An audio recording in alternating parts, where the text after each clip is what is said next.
across the UK, on DAB+, on your smart speaker, on your smart TV, and on your side. This is Talk.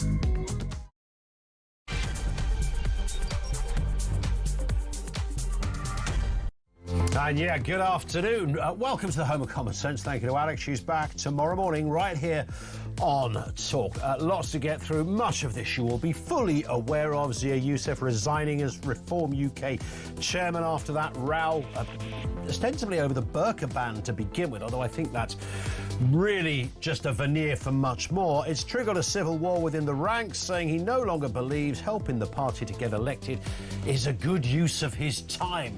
Fairly cutting stuff. What the heck is going on? Meanwhile, in the world of powerful men, Elon Musk has called for the impeachment of US President Donald Trump and accused him of being implicated in the Epstein files as the world's two most powerful men traded insults in an explosive public fallout on social media. Not at the United Nations, not in the Oval Office, on Twitter. Yeah. And Downing Street is considering a new Brit card digital ID, hello, for every adult to help tackle illegal migration by verifying the right to live and work in the UK. Spoiler alert here, it won't work, not in this respect at least. Everything you need to know, all the breaking news right here on Talk, 0344 499 1000.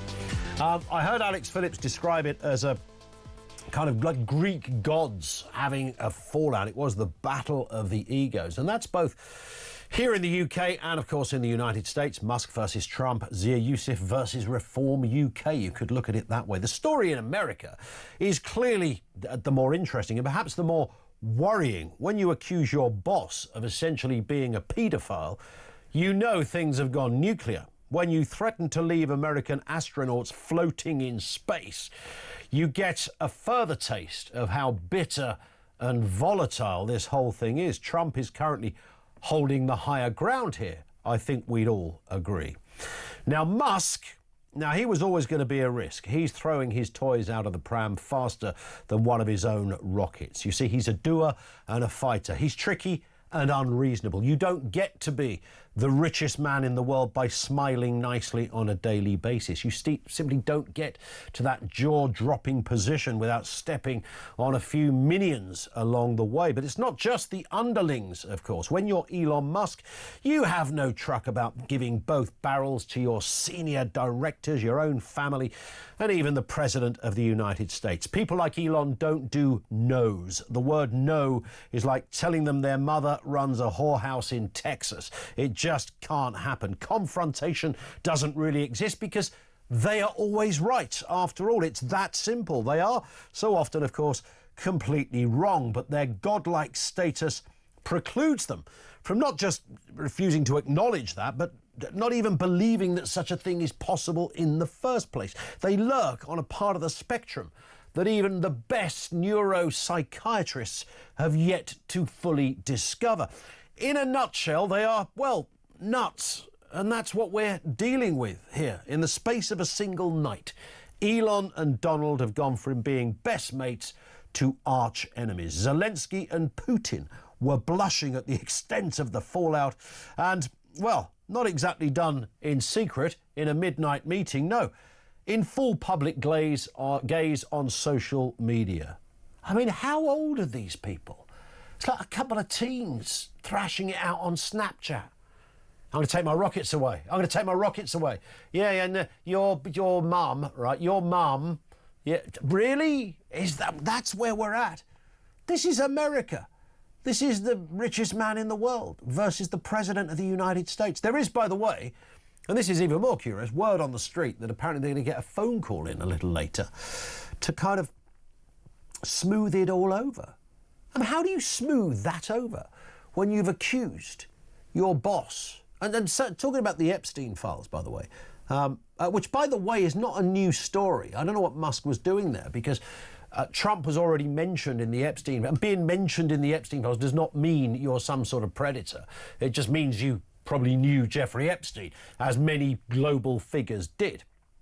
But clearly the implication when you're saying that is, hello, yeah, he's in the Epstein files. So these people are fairly juvenile. It brings us to the United Kingdom, however, where we do things very publicly, it seems now, but not quite in the same explosive manner. Reform UK. None of this is on the same scale, of course.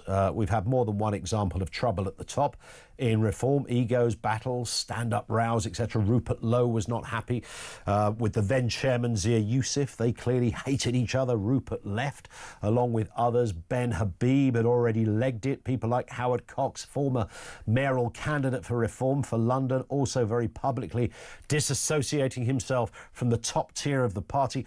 But Reform plodded along. They carried on, even winning a by-election, even if the person who won it embarrassed the socks off her own feet when she urged Keir Starmer to adopt a policy that even her own party haven't adopted. Red faces all round, and maybe the last straw for Chairman Zia. He left and he said he's got better things to do, essentially. Let me just ask you this question. Who can we trust in politics? And when I say who, it's not just the specific names. How do we, when we're watching all of this unfold, and by the way, I mean, I think the Reform story, I don't believe Zia Youssef resigned because of that burqa question. It might have been a little bit of icing on the cake. There's clearly much more going on in that respect, and maybe he was never cut out for that role in the first place. But everything is very public. It's on Twitter, it's on your socials, it's on YouTube. It's everywhere you want to look. Similarly over in the United States. I'd love to get and just gauge your general view on both of those stories. I mean, every time I think of the Musk and the Trump story, I'm waiting for somebody to tap me on the shoulder and go, you can wake up now. Wake up, dream's over. You were twitching a bit of sweat there, wondering what the heck's going on. Now's the time to get...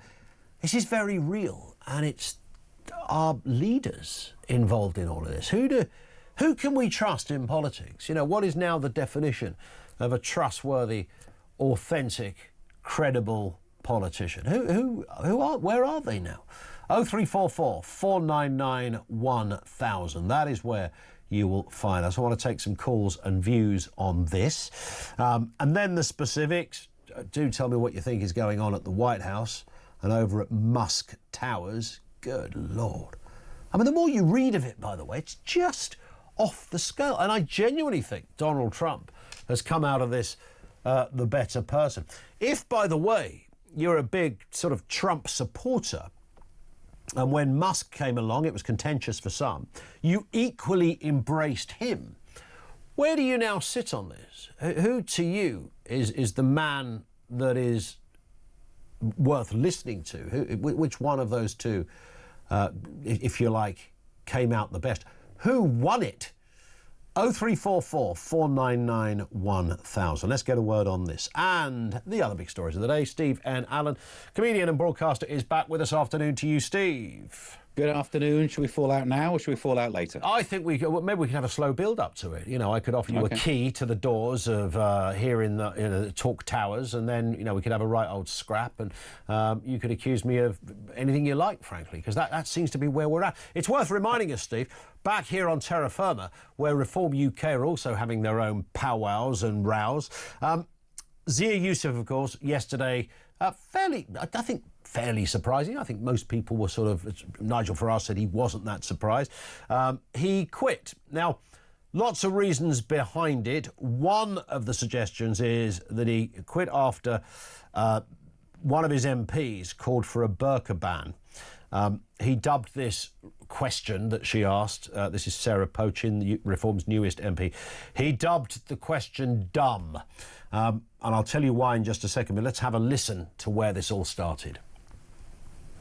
Given the Prime Minister's desire to strengthen strategic alignment with our European neighbours, will he, in the interests of public safety, follow the lead of France, Denmark, Belgium and others and ban the burqa?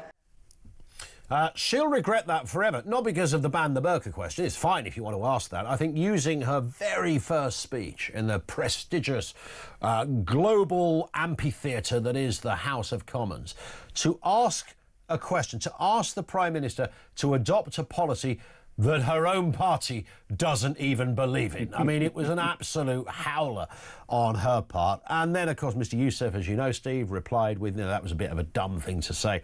I'm sure there's more to it than that, but that appeared certainly publicly to be a bit of a catalyst.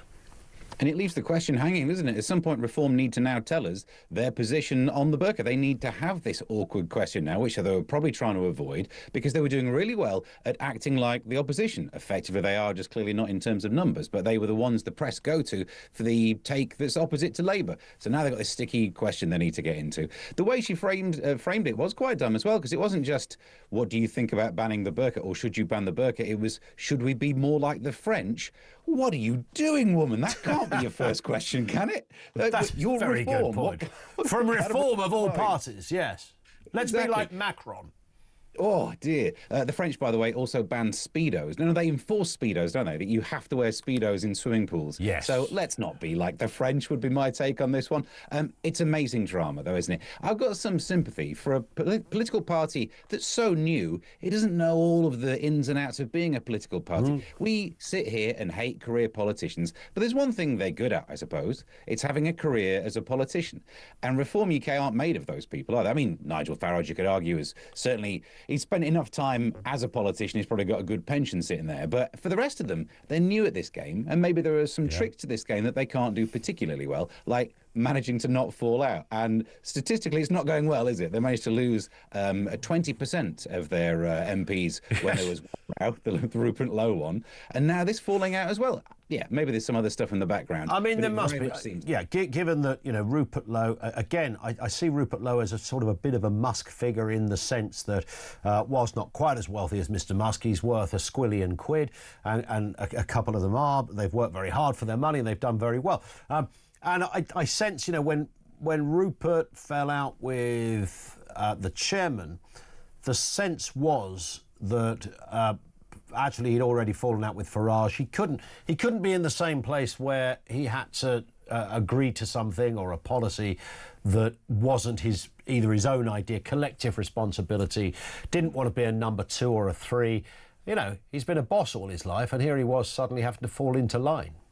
Yeah, and there are big personalities. They're also, I imagine, I've not done any research on this, but the personality type that would make you want to stand for reform might be slightly independent, against the establishment, alternative of some sort. So, of course, they're going to find it harder to get on than the Tories, who the Tories have all learnt the technique, other than Europe, which the European question split them in half.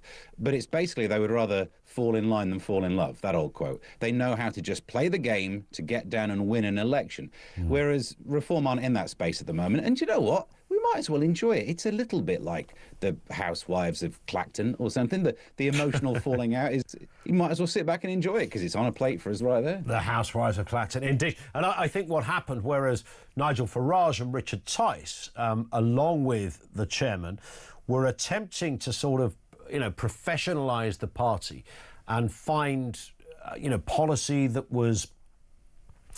wasn't going to be seen as inflammatory and obviously the kind of right-wing stuff. They were going to be more measured.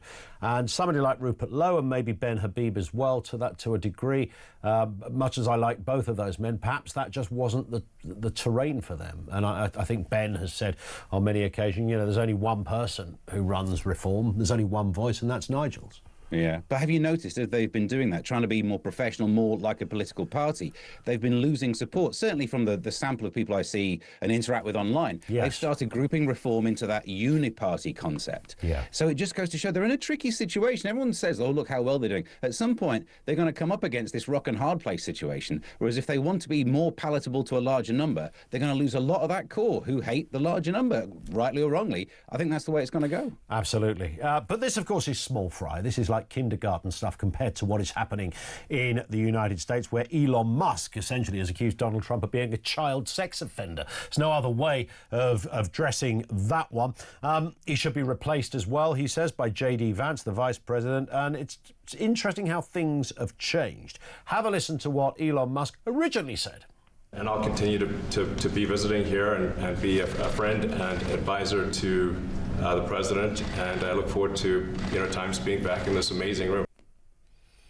Give it 2 hours. I want my rockets back, and you're on the Epstein files, and you were all saying your mum smells. You know, it's man alive. All on public social media. Well, of course they're going to do it on social media. One owns X, the other one owns Truth Social. I mean, literally, that's what their jobs are, I suppose. Yeah, I mean, to nick a joke from Stephen Colbert, oh no, the thinkable happened. Of course, you've got these two personalities that I guess don't play well. Similar to what we were just saying about reform. The personality that gets you into those positions means there's going to be some explosive nature there. But I think we're all being taken by surprise. Look, I think if it was Elon Musk saying, the big, beautiful bill, when he did that interview saying a bill can be big or beautiful, it can't be both, and we were like, oh, it's starting, they're having their falling out. I thought that might be it, because his point is all about efficiency and cutting government spending. Trump spends loads. Of course, you can have that argument. But the argument has not just stayed there, has it? It's gone straight into the Epstein files. You never guess what? I mean, we always thought, and I said it along with, well, almost every other person, that at some point these two will fall out. I don't think anybody expected it to. Firstly, nobody expected it to be quite so soon. And then that was compounded by the fact that half an hour before, Elon Musk's in the Oval Office saying, thank you, I'm a friend, and I'll be back to advise you. And then, bang, all of this happened. But I don't think anyone thought it was going to be this dirty. And this is really sort of filthy terrain, isn't it? I mean, he's gone personal. And it shows a lack of consistency as well, which weakens the argument, because we can all easily find that tweet where Elon Musk said, I love Donald Trump as much as a straight man can love another man, which was a weird way of putting it as well. It feels like you could have just said you love him and no one else would have thought more of it. If I say, Ian, I love you. Gay. Exactly. No one else thinks that straight away. So they're oddbods. We know that. Yeah. But yeah, this is a level of drama. Again, I'm here for it's entertainment. But you're right. I'm surprised the response from Trump has been muted. I'm like, have we swapped him for another one? Where are the insults? Where are the insults about how he's failing? I suppose you can't really call. Well, you can call him failing. He's lost so much money from Tesla, and this is why I think it's the dumbest move by Elon Musk. Yeah. He managed to lose all of the left-wing support for buying EVs, which was surely your target demographic. And then there was a slight uptick in Republicans buying these cars and calling them like everything's computer. That was a good thing, apparently. Yep. But now he's lost that market as well. So Tesla, mate, I think you are fried. I think so. And one did originally suspect that maybe, you know, the reason he had to leg it from the Oval Office was to rescue his company, and that's fine if that's what he was doing. But it doesn't seem to have done the job, certainly so far. Steve, stay with us. Steve and Alan is with us.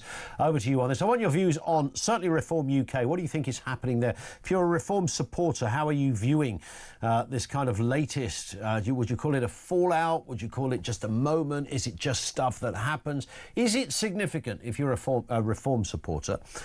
Certainly a genuine question in that.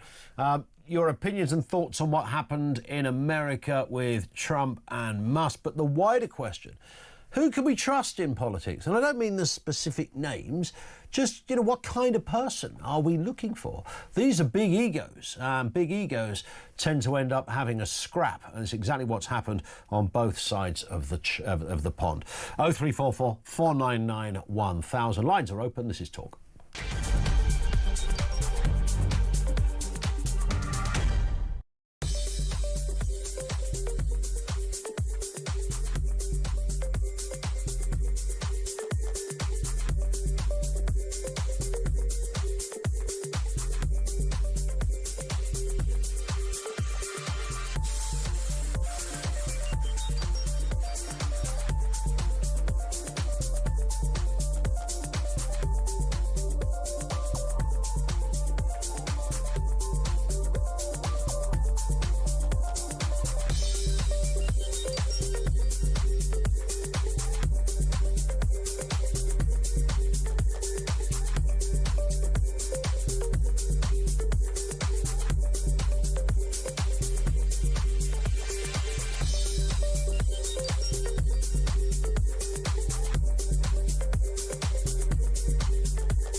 Across the UK, on DAB+, on your smart speaker, on your smart TV, and on your side. This is Talk. This from Bev in Hampshire, who says, Ian, I listened to Kevin's show last night and his interview with Isabel and Ben Habib. I heard this too.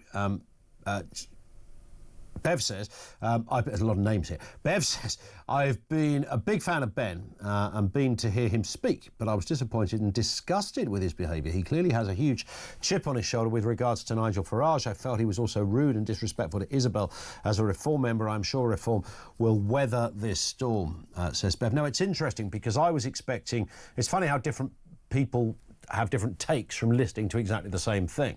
I thought there was going to be a big old row between Ben and Isabel, and there wasn't really. It was fairly... I mean, they're not going to agree on everything. I thought Ben had a point about professionalising the party, but I thought Isabel had a point in having high expectations when a party is just simply that new and there's only 5 MPs. But I take the point. Bev, thank you very much indeed for that. We've got Steve N. Allen with us, the writer and the comedian. Let's move to this story, Steve. This is certainly going to get the tinfoil hats rattling. Downing Street considering digital ID. Audible gasps. To tackle illegal migration. This is linked to government records. It would verify residency, work rights and benefits and aim to reduce welfare fraud and deter illegal crossings. Let's listen to Home Secretary Yvette Cooper on this very matter. Yvette. What we are particularly looking at is how we have digital ID for everyone coming to the UK. Through whatever visa, through whatever system that they arrive in the UK, that we have digital ID in those circumstances. We've set this out in the white paper in terms of what our next steps are on this. So we want, for example, to have a digital service linked to e-visas and linked to our border management process to be able to determine whether an individual is in or out of the UK, whether they have left at the point at which their visa expires, or whether they are overstaying and immigration enforcement action is needed. We also want to ensure the e-visas can effectively be used as a way of having that digital ID around the ability to work, to be here lawfully and to have the ability to work. I love the way, Steve, Yvette Cooper wheels all of this out as if it was something that she'd sort of philosophically been thinking about. This would have been sitting there at a civil service desk for the last 3 years. It suddenly landed on Labour's lap because they're the government, so she wheels it out as the Home Secretary. I've got a funny feeling those characters sitting there on the shores of Calais waiting to jump into a boat are not going to really be that bothered about digital ID. Look. So much of this is just nonsense, isn't it? Because it's bringing up the conversation. You mentioned tinfoil hats. We're all worried about the fact that we might have to have them, and that is the end of the slippery slope that's being started by this. But the idea is they're bringing in digital ID to stop illegal migrants. Well, you know, if you're illegal, if you're willing to break the rules, you're probably not going to say it like, certainly if you're in a boat, I don't think we've got a system that gives everyone a digital ID if you're making your way in the back of a lorry or via boat. So that type of legal immigration does not count. We're simply talking about overstaying on your visa. Yeah. And she said this would be useful to know who is in the country and who isn't in the country. Surely you can do that with passports. You know, every time I leave the country, someone checks my passport and has a look at my face. We've got e-gates that do this. Get them to work out who's out and who's in. It seems doable. A bouncer can do it with a nightclub, and they don't have all this scanning lark, so they've got a little clicky thing. So it must be possible to do it without starting this slippery slope that means we all have to end up having digital ID.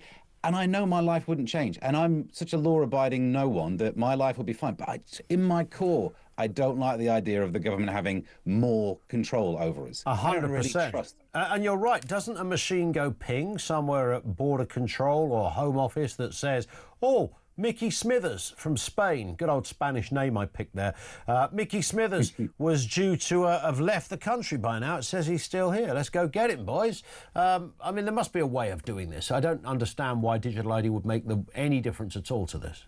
No, I mean, it now makes me think of all those times when the passport person looks at your picture, looks at their face, they're just doing it for show. They're not even their computer's not even plugged in. I'm fairly sure they're the one making the ping sound, because clearly the tech ain't doing anything. So spend that money on this weird digital ID thing, which is just making Tony Blair's plan happen, even when he wasn't brave enough to follow it through. Just put the money making the passport control do what it should. It should keep an eye on who is coming in and who is going out. You have the data. You have the ability to collect it. Spend your money there. Yeah. The only time I've really been kind of properly stared out was in Abu Dhabi, when the fella behind the counter there looked at me, and I kid you not, I thought he was kind of sizing me up for a beheading or something, but he looked into the eyes, and I thought, I can't look away, because if I look away, it looks like I've done something wrong, and then I might end up like something of a new episode of Bangkok Hilton or something. So I kept gaze with him, and he just kept staring at me, and I thought, I think he's hypnotising me. I don't know what he's doing, but it seemed to go on for what felt like an hour, and then he just gave me the passport. But there was no smile, and on my way I went. Can I just say, you're right. The best one that happened to me was years ago. I think I was 19 when I won a holiday to go to Jamaica, and so me and my partner at the time landed, and the guy in the airport, the customs guy, and they're all tooled up and stuff. He said, "Have you brought any drugs with you?" And I'm sweating like, "No." And he said, "Do you want some?" Beautiful. That's a beauty. That's an absolute stunner. And let's just finish. I said no. Yeah, of course. Yes. Yeah. No. Yeah. You see, that was the trick question. Yeah. If you said yes. Birmingham bin misery could go on until Christmas as workers vote to continue strikes. 97% vote in favour of continuing to strike, with 75% turnout. And this, of course, began in January over proposed pay cuts of up to £8,000. The misery continues. The bins will continue to pile high, Steve. Yeah. Do you know what I always try and remind myself whenever this story comes back to look at its original cause, because we don't talk about it enough. We talk about the state of the bins. We talk about how bad Birmingham is. Don't do that joke. With the bins is what I'm talking about. And then whether you think the strike's right or whatever, this comes down to our weird system of retrospectively correcting pay when you get one of these sexist pay cases. And the question needs to be asked, how much can you correct the past? So if you find out that some workers they do a tribunal, they find out that they weren't getting paid enough for their pay grade in a similar job that men are getting paid, how far back in the past should you be able to go to get repaid? Because the council can't retrospectively get more council tax from the citizens. So that's why you bankrupt a council. Then they ain't got the money to pay people. They try and cut the money for the bin men, and look what happens. So we need to answer that question, because this is coming. This is not just going to be Birmingham. There are other councils that have these court cases coming up where some workers are saying they weren't paid enough due to some sexist issue. It's going to bankrupt a lot. It's going to mean a lot of bins being left uncollected. Indeed. And interestingly, you think this is unlucky. Apparently, we just read this data before we came on air, because, you know, there's a big Euro Millions jackpot tonight. What is it? £208 million. I think it's the most. Apparently, the West Midlands is the luckiest region in the United Kingdom. Did you know that? I did not know that, and it doesn't look like it in the pictures you're showing. No, well, the juxtaposition of that stat versus, you know, the rats and God knows what vermin piled high is a curious one. But there you go. That's how you'll know who's won, won't it? Because, you know, sometimes they won't say who's won, But when there's one house that actually has a skip in front and pays for a cleaner, you'll be like, I know he's won the Euro Millions. The only person who's not swimming in their own filth. This would be brilliant if it was a syndicate of bin men that won it, wouldn't it? I mean, that would really put the cat amongst the pigeons or among the rats. Either way. Listen, Steve, thank you as ever. Steve N. Allen, the comedian and writer with us here on the programme. Thank you to him. Over to you as well. Plus, we'll be joined in the next section. Gawain Towler, former advisor to Nigel Farage, is going to join us. Michael Crick, the political journalist, biographer of Nigel Farage, views on what is going on in Reform UK. Over to you. And who can we trust in politics? 0344 499 1000.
Across the UK, on DAB+, on your smart speaker, on your smart TV, and on your side. This is Talk. This comes in from John, who says Zia Youssef leaving his position as Reform Chairman is not going to make any difference. It's onwards and upwards for Reform UK. We are so looking forward to contesting next May's elections, much more than Labour and the Tories, says John in London. I think that probably speaks for, I would imagine, most Reform UK supporters. The Chairman did resign yesterday. It's been said it was after a row over the burqa thing. I never quite believed that Zia Youssef is, you know, a very experienced man. The idea that he was going to resign over a tweet, over a question, I never thought was probable. It was sort of echoed a bit by Isabel Oakeshott yesterday on the programme that it was nothing to do with that. He said, however, he no longer believes in helping get the party elected is a good use of his time. And of course, Reform UK have been through some public spats. Rupert Lowe, we know, quitting after internal battles. Before that, Ben Habib, former deputy leader of the party, walked the plank as well. In a moment, we'll speak to Michael Crick, political journalist, biographer of Nigel Farage. First, Gawain Towler, former advisor to Nigel Farage, is with us. Gawain, good afternoon to you. Good afternoon, good afternoon. Nice to have you with us. Look, I sort of think I saw you nodding when the last message I read out, saying this isn't really going to make any difference. I think the water will close over this pretty fast. Yeah. Zia has worked his socks off. He is tired. He has. I can't tell you the sheer amount of effort that's gone in, and I think he has been on the end of a serious amount of abuse, not from within the party, but from beyond the party. Yeah. And like women in politics get a really hard time in comparison to men, so do people from ethnic minorities get a very hard time. Yeah, I noticed that. A few people deliberately calling him Mohammed, but not as a use of his real name, but actually as a pejorative. I'm mute to them. Yeah. If I see that, I'm mute. I'm not interested in that. Yeah, now, sure. I have my disagreements with Zia, of fair enough. Yeah. After all, I was the first person in the main party to be Goldman sacked by him. But I do recognise the sheer hard work. There isn't a falling out between him and Nigel. It isn't like that. It's just not that way this time. What do you think happened then? I think after that. Well, no, you must know what happened. Let's tell. I don't know. What's the inside story? I'm on side, but not fully inside these days. But clearly there was some difference of opinion of some sort over the burqa question. But this is, I think, the inexperience that shows. I mean, he's come in, done all this hard work, create the structures, all this stuff, but there is a level of inexperience. I don't think politics isn't like banking. It is a very different thing. You drive people to the edge. You push, but this is vocational, and sometimes to a hammer everything looks like a nail. But a volunteer party is very different from a very high-paid group of people, and you can push very high-paid people very hard. It's much harder to push volunteers that hard, and I think sometimes something was lost in that translation. I wonder whether Nigel Farage and also Richard Tice will be just thinking. Look, these are two of the most hard-working people in politics. There's no doubt about it. You had to judge it on how many hours a day do you work? Certainly, if nothing else on that, it is nobody would want to be Richard doing was these jobs. I think it was in Boston and came down. He was doing some radio at 4 and then got back to London. Indeed, having been in Boston. Yeah, he was doing radio at 4 o'clock this morning. Exactly. And this is a man, who doesn't have to work. So this is what he's doing. It is a commitment to what he sees as the best future for the country. That's why they're doing it. But do you think Nigel and Richard, Nigel in particular, he's the leader of the party, will be looking at this thinking, I could really do without this? Oh, certainly. Of course you can do without it. But as I say, this isn't one of these things. This isn't a factional thing. There were questions about the management style, absolutely. But nobody's going to doubt the sheer effort and the commitment put in by Zia. Absolutely not. He has really pulled a shift. 100%. And the results, I'm not saying they're all down to him, they're probably more down to Nigel, to be frank, but the results of 230,000 members, 450 branches set up, winning 10 councils, winning the by-election. There's and last night, Hamilton, 26% of the Central Belt. Sure. On Monday or Tuesday, Nigel's down in South Wales. We're already starting looking at Holyrood and the Senedd and the English councils that are coming up next year. 1,800 seats in London. Sure. This is a massive work rate. It's huge. Do you think he just got fed up then? Did he get fed up? Was it the abuse that got to him? I think a combination of things. I'm tired. He's produced amazing, and to get that grief, and it's like, well, I don't need it. He doesn't need to be doing it either. I mean, he wasn't paid. He was doing it absolutely voluntarily, these sort of 16-hour days. So in the end, you go, do I need this grief? And I think that final sentence he said, I think speaks to that. It's like, do I need it? Do I need it? I mean, he is a true believer. I don't think there's any question about that. But he was very crucial to the kind of image of the party, wasn't he? That whole, Nigel and Richard Tyson spent a lot of time, along with yourself, professionalising the party. Obviously, a bit tricky to always get right. There were a few unsavouries in some of the selection processes. But we understood that, and I think, given that the machinery that other parties have was not available to you guys. But putting that aside, this guy comes along, Zia comes along, is a man, a Muslim of Sri Lankan origin, very successful businessman, made a few quid in the city, done very well, exactly what reform needed, in the sense of anyone who's going to say, it's just a right-wing party like all the others, white, pale and stale, all that business. And here was a chairman that was none of those things. Yes, so a very, very different look. Well, truly. Well, that's a problem for reform now, isn't it?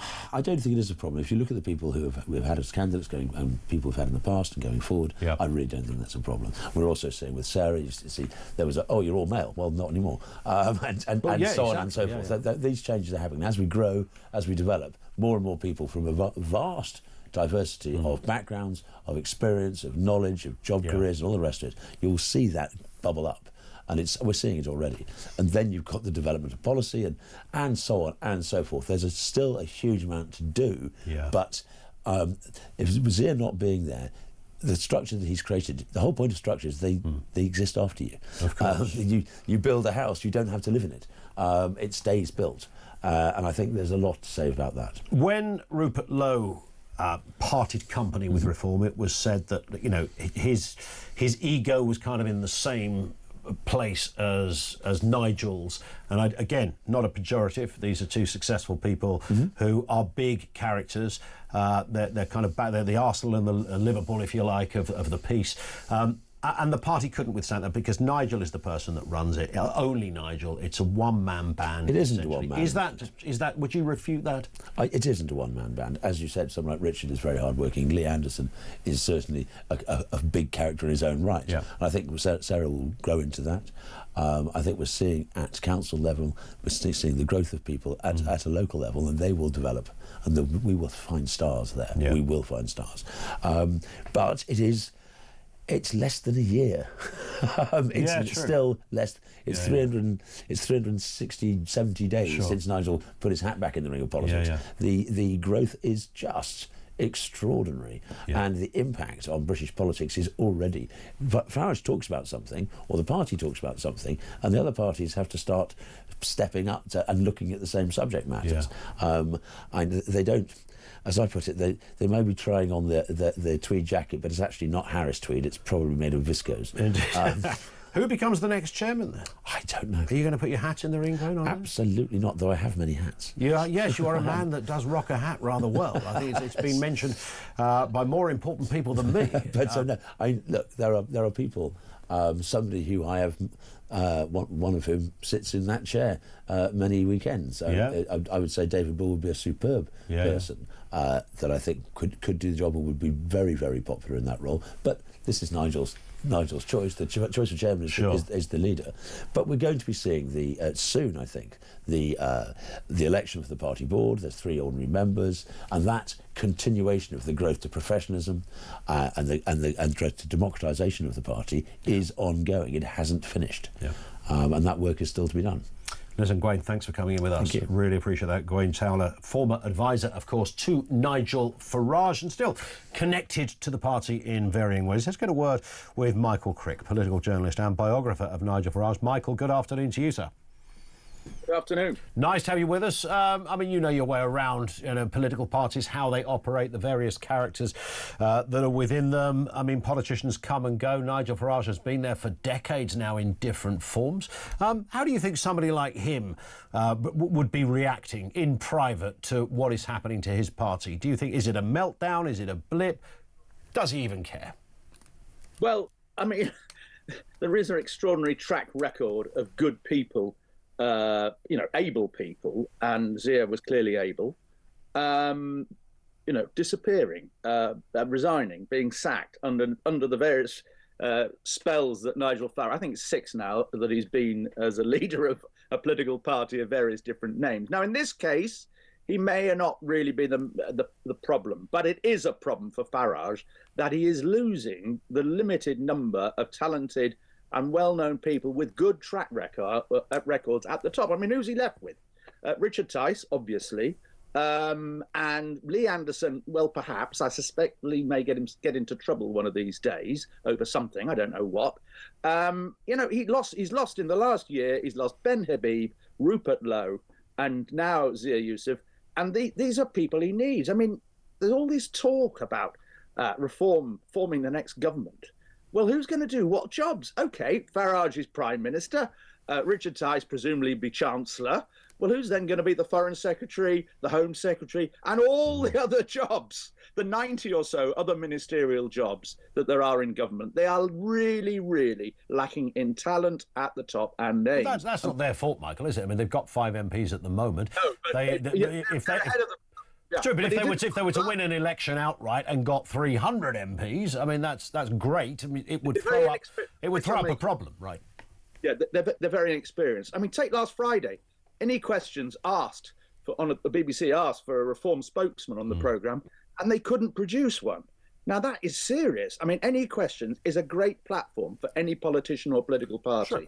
They've got to resolve it. They've only got about 40 staff. The main parties that they're challenging and at the moment are ahead in the polls have got several hundred. These are 2 important things they need to resolve. And the third one is they need to resolve this whole area of very little detailed policy. Now, you can get away with that if you're just a protest party, but Reform are putting themselves forward as a serious party of what happened yesterday isn't going to help. But I guess, Michael, you could apply that to any incoming. I think Tony Blair once said, I come into the job as Prime Minister. I had no ministerial experience whatsoever until I got the big gig.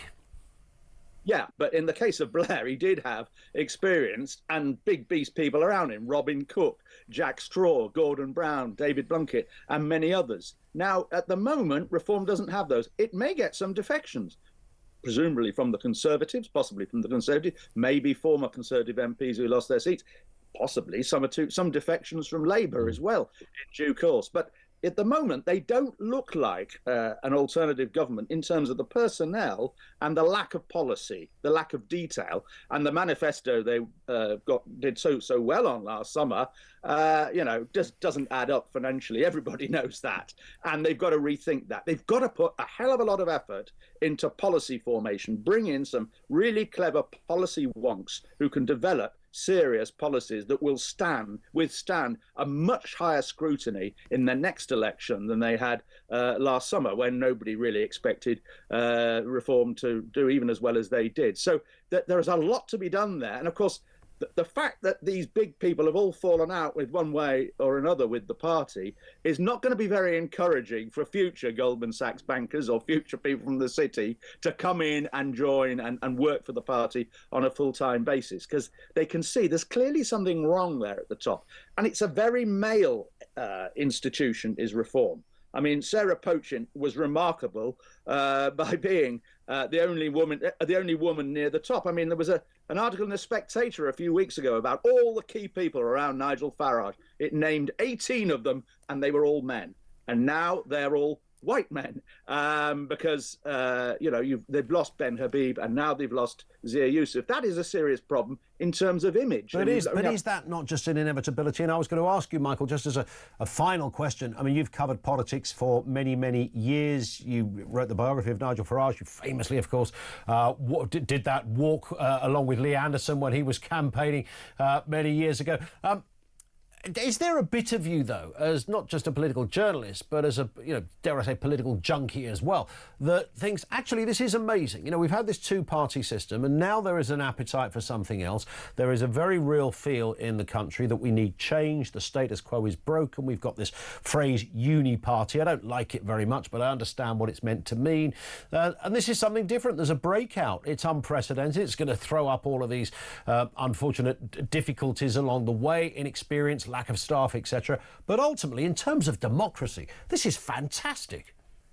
Well, I don't agree with most of Reform's views, so I don't regard it as fantastic. But it is interesting, and it's quite right that new parties should emerge. And of course, under the first past the post system, it's very, very difficult for them to do so. And they've done a remarkable job in that respect. But there's been a sort of frenzy over the last few weeks as people have seen the polls, thinking, God, they're going to be the next government. And I don't rule that out, or at least I think it's more likely they will be part of the next government, presumably with the Conservatives. But there's a long way for them to go before I think the voters will be inclined to vote for them at a general election in the same way, rather they may be more willing at a local or a by-election. Final point, this comes from Bob in Glasgow, who's thrown a question at you, Michael. Your shoulders are broad, you can take this. I did kind of already touch on it, but Bob says, please ask Michael if he thinks that Labour are competent and experienced. I think not. Michael is very biased here. Well, I am actually very critical of the Labour government, and I didn't vote Labour at the last election, and because I think the Labour Party is far too authoritarian, to put it bluntly, and frankly, they've done some appalling things, such as on foreign aid. So, and I think that Labour has been weak the year it's been in power for the lack of talent.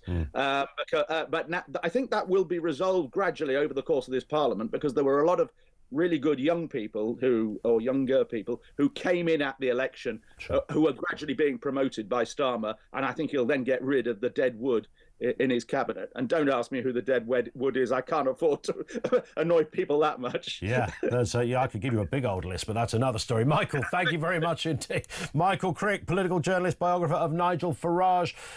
Thoughts on that? 0344 499 1000. By the way, New Reform UK MP Sarah Pochin is on with Kev this afternoon. Kevin's covering on Drive from 4 o'clock. Sarah Pochin on the show with Kevin from 4 today. Over to you on this specific issue of reform. I'm interested to touch on Elon Musk and Donald Trump. I think the overarching question is, who the hell can we trust in politics? And I don't mean the individual names, just the general idea. What is notionally, who do we trust? Where do we go? Our lines are open. This is Talk.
Across the UK, on DAB+, on your smart speaker, on your smart TV, and on your side.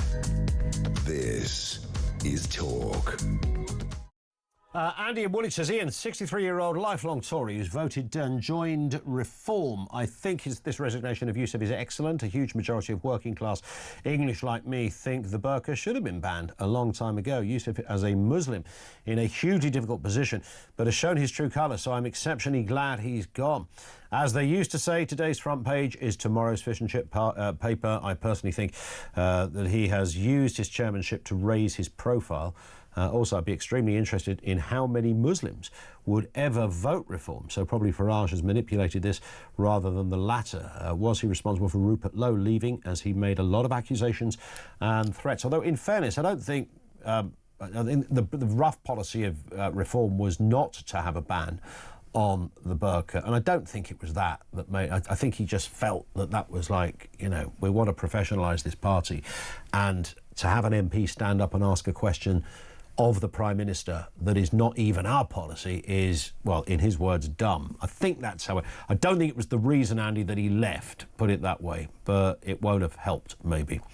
But point taken. Shirley's in the Cotswolds. What are you making of this, Shirley? Hi. Hi, Ian. Ian, I think that Reform need to come clean here. Something very dodgy's gone on. On the day of Prime Minister questions, Sarah Potion was on social media asking people to send their questions in for her first one in the Houses of Parliament. And she said, if you watch PMQs, you'll see which question I'm going to ask that you've sent in. Now, I don't think at all that question, even though it's something we're all interested in, it's not on the top of the list of priorities of what anyone would be asking at the moment. Correct. With everything that's going on. So I definitely think that was a plant. Why would she have... I mean, I just thought, on a completely different level, Shirley, I thought she blew her first experience as asking a question to the Prime Minister. It was a great moment for her, but she came out with that. I agree, and it just it seems like it was planted for a reason. But however, I mean, like you said earlier, who on earth can we trust now? Because Nigel Farage, there's 5 of them, and he's just losing friends and not making any new ones at all. And I don't think we can go on like this. I'm worried he's doing another UKIP and going to throw the towel in soon. And it is concerning me because they were speeding ahead, and now I don't know what's going to happen. So, but I wonder how many people, Shirley, are thinking it in this kind of depth. And I think it's brilliant that you are, by the way. I do, because I do this for a living. But in terms of how this, a lot of people have probably never even heard of the chairman. They like Nigel Farage. They like the idea of Brexit. They like the idea of a party that's a little different and unconventional from Labour or the Tories. Will it matter? Yes, it will matter, because we don't have any other parties that are in the same league, and I just think it's a dreadful shame. The only other hope after this is for Robert Jenrick to take over the Tory party, because Kemi's not going to do the job. So, yeah, I think we're all on a bit of a downer today. Both sides of the pond, there's men fighting. They need to get a grip. Isn't it weird? I mean, you couldn't write it like this, could you? I know, No. This makes what's going on in the Oval Office look, or what's going on in the Oval Office makes the chairman of Reform just look like a bad warm-up act. But this came in from Sue, though, Shirley, who says, just watch Kemi Badenoch. This was her talking about her immigration policy. Great performance. She's won me back to the blue side, says Sue. Any chance of you doing that, Shirley? No, definitely not, because she's been told that she's got to be firmer, but it's not in her, really. Yeah, I get that as well. You've got to have it in. You've got to feel that the person imparting it really believes it, not just, but it's part of their makeup, if you like, which is why Nigel Farage does very well. Shirley, thank you very much indeed. Loads more still to come. Great question, though. Who can we trust in politics? Not a specific name, but what sort of people are we looking for to run stuff? Bearing in mind Elon and Donald have had almost a Snapchat-like teen row, and Reform UK with their difficulties. Our lines are open. Let's first get the news headlines at 2 o'clock.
across the UK.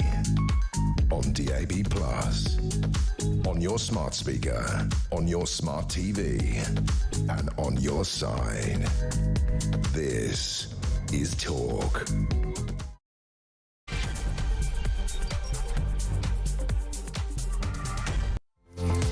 It is indeed the Afternoon Empire. Good afternoon. Welcome back to the home of common sense. Lots to get through this afternoon, including that story that we've been having a bit of a focus on. Zia Youssef, the Reform UK chairman, has resigned.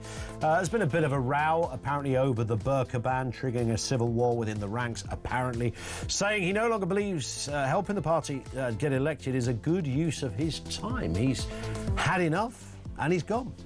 Meanwhile, over the Atlantic, Elon Musk has called for the impeachment of US President Donald Trump and accused him of being implicated in the Epstein files as the world's two most powerful men traded insults in an explosive public fallout on social media. That said, and the accusations were explosive and extraordinary. At one level, it was like watching two teens have a daft row over trainers on Snapchat. On the other hand, this is about global security. Apparently, there is a phone call penciled in, according to the Oval Office, between the two men, so maybe they'll kiss and make up. And after years of speculation, former England captain David Beckham is to be knighted in the King's Birthday Honours List, recognising both his football legacy and his charity work with UNICEF and the King's Foundation. He'll be over the moon. It's a gong worth having. Who else is deserving of such an accolade? More on that a little later. Everything you need to know, all the breaking news right here on Talk 0344 499 1000. Lorraine says, Ian, Sarah Potion did not embarrass herself by asking the ban on the burqa question to Starmer. She asked a perfectly valid question that was requested by her constituents.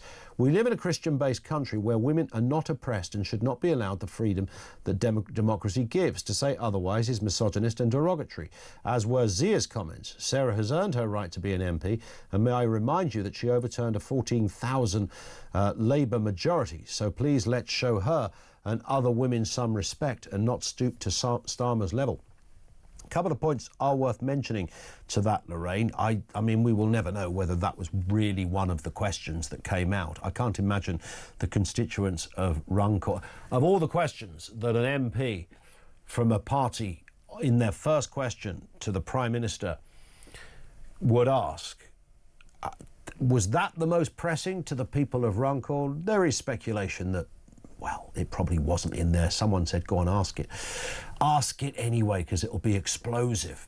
But actually, the problem with it was none of that. The problem, Lorraine, was that it's not... She was asking whether Mr Starmer will adopt or copy the French and the Danes in banning the burqa. Her own party doesn't even support that ban. So she was asking the Prime Minister to adopt a policy that even Reform UK don't have. And that was, internally, that was the mess of it more than anything else. 0344 499 1000. Lots to get through. Robert Taylor is with us, the journalist and the broadcaster. Afternoon to you, Robert. Good afternoon, Ian. Nice to have you with us. Well, I mean, there's a fair amount of news out there at the moment. Let's start with Reform. Is it a civil war? Is it a blip? Does it make any difference? Has anyone ever heard of Zia Youssef anyway? What's your take on this? Well, my take on it is that it'll be all forgotten in terms of the broader public next week. Yeah, for the moment, it's a bit embarrassing. There's this narrative that Reform can't hold its people together, that Farage falls out with people like Ben Habib and now Zia Youssef, and of course he fell out with Rupert Lowe. But actually, you know, most people haven't even heard of Rupert Lowe, quite frankly. If you go around the country as a whole, people haven't heard of Rupert Lowe, people haven't heard of Ben Habib. They've heard of Nigel Farage. They know that they want change, and they think that they've tried everything else. They think that Farage is the person to bring change. I doubt very much that this is going to have a long-term effect. I think Farage's and Reform's rise will carry on. Yeah. I think it will carry on as well. We had Michael Crick with us a little earlier saying that they're very inexperienced. They've got to somehow deal with that. Other than, I mean, the only way to address what Michael Crick said, which wasn't fair, frankly, and it wasn't really a valid point, is to say, well, no new parties should ever exist, because all parties have got to start somewhere. His point was they've only got 5 MPs. What would happen if they won a general election? They'd have no one in these big positions. Well, you could apply that to the Green Party, for example. The same thing would happen. You could, to a certain extent, apply it to the Lib Dems. In fact, you can apply it to the Conservatives. You didn't have enough people, really, to fill all of those shadow positions. So that's not a valid point. Just because there's only 5 of them now doesn't mean to say they can't make it work if they were more successful at the next election. And I think people will rightly say reform supporters. I'm not particularly a reform supporter, by the way, but I think reform supporters will be in their rights to say, well, look, where has the established parties got us? We voted for Labour, we voted for the Tories. The last 20 years, particularly the last 15, have been a disaster. So being established, where does that get us? We might as well try something new. And they're within their rights to do that. That's why reform is leading by around 8, 9, 10% in the polls, amazingly. Yeah, and continue to do so. And again, as you just said, I don't think this is going to make a blind bit of difference, is it really? No, and if I just might say, I absolutely agree with you. What a dumb question it was to ask at your debut on PMQs, to ask about the burqa. And I might just say, also on that, it's no business of government. For my liking, it's absolutely no business of government to decide what people wear. You may or may not like the burqa. I don't. I mean, it's fairly horrible, quite frankly, anywhere in the world. But it's not the business of government. Yeah, I think that's largely been the policy of most. I think Boris Johnson made a similar point. It's not for, the idea that it's for him to tell other people what they can wear is daft. And I think Nigel Farage, Richard Tice's Libertarians and the like probably echo that point. Although we did have some intel that suggests that because somebody here, Steve, has said, I don't agree with the caller saying the question from Sarah was a plant. If she asked people to send in their questions into her on Twitter, she still chose to ask that question. It may or may not have been a plant, I don't know, but I do know that the day before, some of the people other than Sarah Pochin, shall I say, were quite excited that she was going to ask, she's got a really good question for Keir Starmer. Turned out it wasn't a really good question. It was a bit daft, but also the fact that it wasn't really reform policy either. Yeah, it doesn't make any sense. I'm glad it's not reform policy, because we've had enough of this big government nanny state telling us what to do in the last few years, particularly since the pandemic. I think it was an appalling question to ask, quite frankly. A complete distraction. Let's hope they get back to the real issues that actually people want to know about. Yeah. We'll come to the Tories in a second, but while you're with us, right, I'm bound to ask you team Elon or team Donald? Neither, but I do think it's... it's a mixture of amusing and amazing that they've fallen out so quickly. I mean, this is what you get with 2 massive egos, one from the world of business entirely, one from the world of business originally and then politics. 2 massive egos in the same room. Maybe it was always going to lead to disaster. Yeah. I'm a little bit amused. I'm on neither side, I have to say, on this one. It was bizarre. It wasn't just that... We always knew they were going to fall out. Of course they were. And Elon Musk has, zero experience in this kind of area, but it was just the depth to which they went. I mean, essentially suggesting that the president is some kind of sex offender, suggesting then that he should be impeached, suggesting he's going to leave astronauts floating in space. I'm going to take my rockets away if you upset me. It was like 2 teenagers having a row. In fact, I thought Trump came out of it better. Well, exactly right. And the quicker and more intense the love affair, the more dramatic is the falling out afterwards. And we know that from the teenager analogy as well. Let's see if they actually do find some way of making up. Apparently there's going to be some phone call between the two. How they can make up after this row, I don't know. Yeah. But with Trump and Musk, you never know. Let's turn to the Conservatives. Kemi Badenoch been speaking today about immigration, saying she increasingly believes we need to leave the ECHR. Let's have a little listen to what she had to say. Britain is being mugged. Our asylum system is completely broken and will require a fundamental rebuild so that the British government, not people traffickers, control it. That means a total end to asylum claims in this country by illegal immigrants and removing immediately all those who arrive illegally and try to claim asylum. We need a new sustainable system to admit strictly controlled numbers of those in genuine and actual need, with Parliament having the final say, not just on the rules, but the exact numbers coming in. Now, just putting aside that she looked as if she was about to enter the set of Squid Game 3, what in terms of what she said here, Robert, do you think would resonate? Because there is, of course, a view of the Conservatives that, you know, guys, you're a bit late to the table on this one. I'm afraid your credibility is busted. Yeah, there's a danger of falling between two stools here, of upsetting those in the Tory party. There are many, I'm told, and I've spoken to people who want to stay part of the ECHR, the European Convention on Human Rights, who are more liberal in terms of asylum seekers, and those, of course, who are desperate to leave the ECHR immediately so we can retain control of our borders. I think falling between two stools and appearing like Reform Light is a big danger for Kemi Badenoch here. Yeah. I like what she said, but I'm not sure politically it's going to work very well. I think this is the problem, isn't it? And as our previous caller, Shirley, said before the news, if you don't sense that the words a politician uses are really in their DNA, that it's part of their... It's right on their radar. Their radar pings whenever this subject comes up. If you don't sense it's intrinsically linked to their entire sort of political thinking, then it kind of doesn't... It never quite works. It doesn't, and we're seeing that, of course, with the Prime Minister, who's veering all over the place like a sort of wonky shopping trolley. We don't really know what he believes in, and no surprise, his opinion poll ratings are falling. You asked the question earlier on, who do you trust in politics these days? It's very difficult to trust anyone. I actually came up with the answer. I found almost surprised myself this week by saying, I'll tell you who was a conviction politician, although I wouldn't vote for him in a million years. Jeremy Corbyn actually said what he believed. 100%. And I trusted him. When he said something, I think, right, Mr. Corbyn, you genuinely believe that, and you are a conviction politician. And that I had some...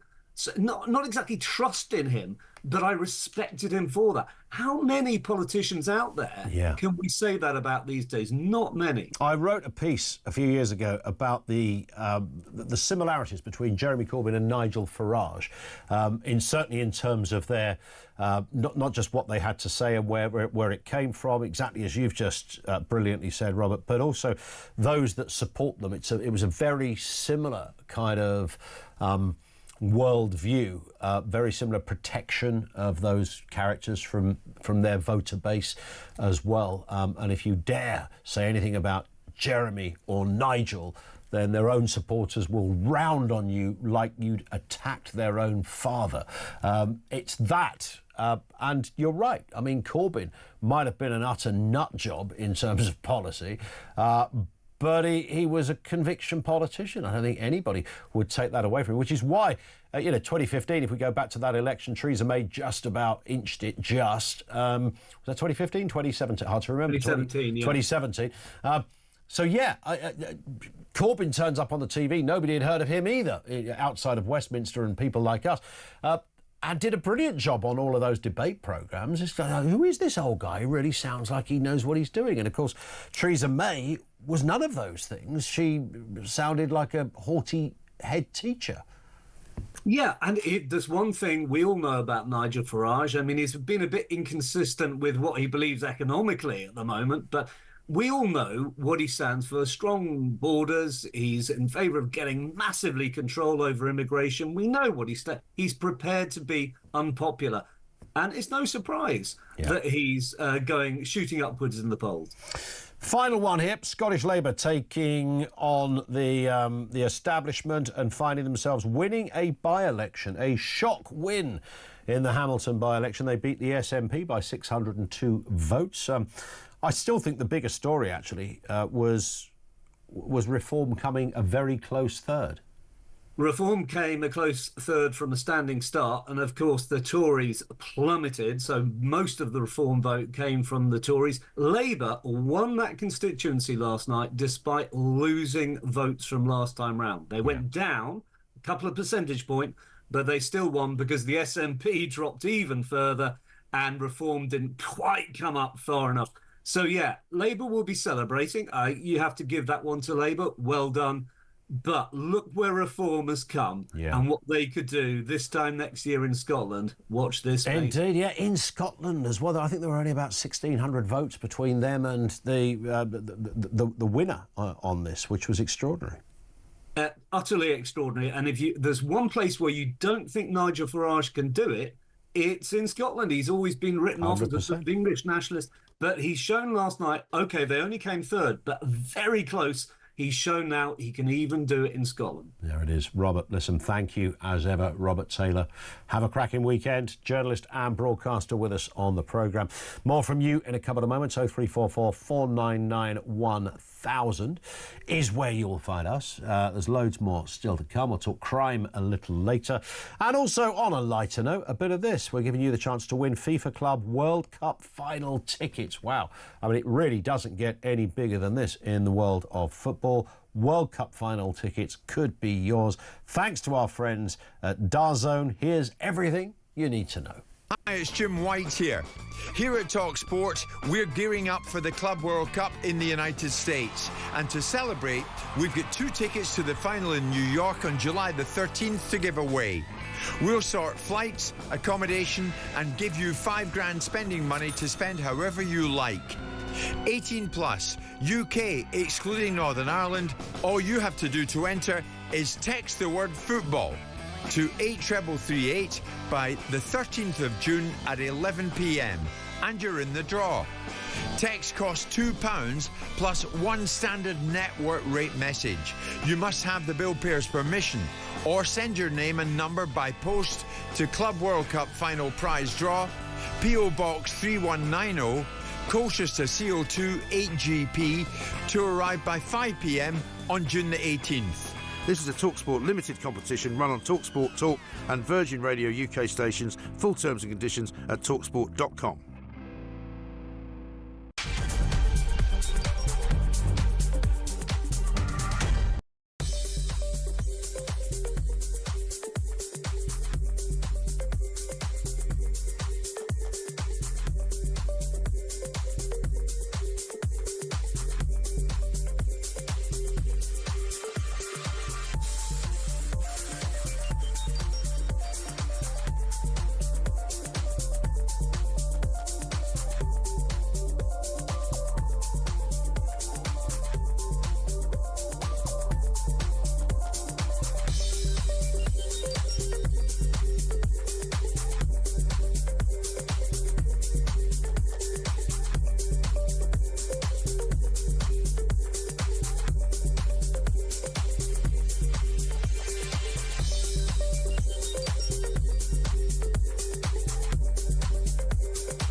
Dear Yusuf has been, at best, David Cameron with diversity body armour. He keeps talking about British values without being able to actually define them. He seems to have had a softening effect on the party from within regarding its immigration policy. Before the election, Nigel Farage had a great interview with Trevor Phillips where he pointed to the Henry Jackson Society polling that said lots of British-born Muslims don't think Hamas did anything wrong on October 7th. That's a real issue for integration. And then a few months after the election victory, he told Winston Marshall, well, we can't politically alienate all of Islam or we will lose.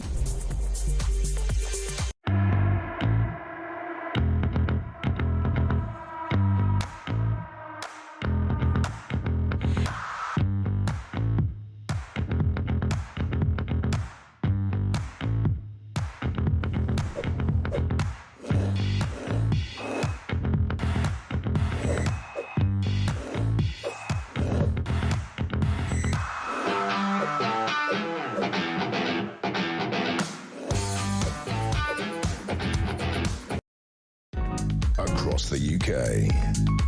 On DAB+, on your smart speaker, on your smart TV, and on your side.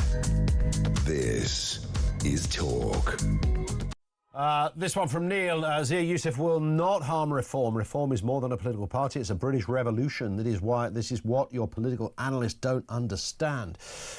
Dale says, about the burqa, 15 years ago, I was in an accident. The police came out and the person behind the wheel was a woman with a burqa on. It turned out to be a 12-year-old boy driving. I'm in favour of the burqa to be banned, so I think it will be a good question, but at the wrong time. Yeah, I don't think there's anything wrong with the debate, by the way. It is a good question, and there are other countries, as Sarah Poaching completely correctly points out, that have adopted that policy.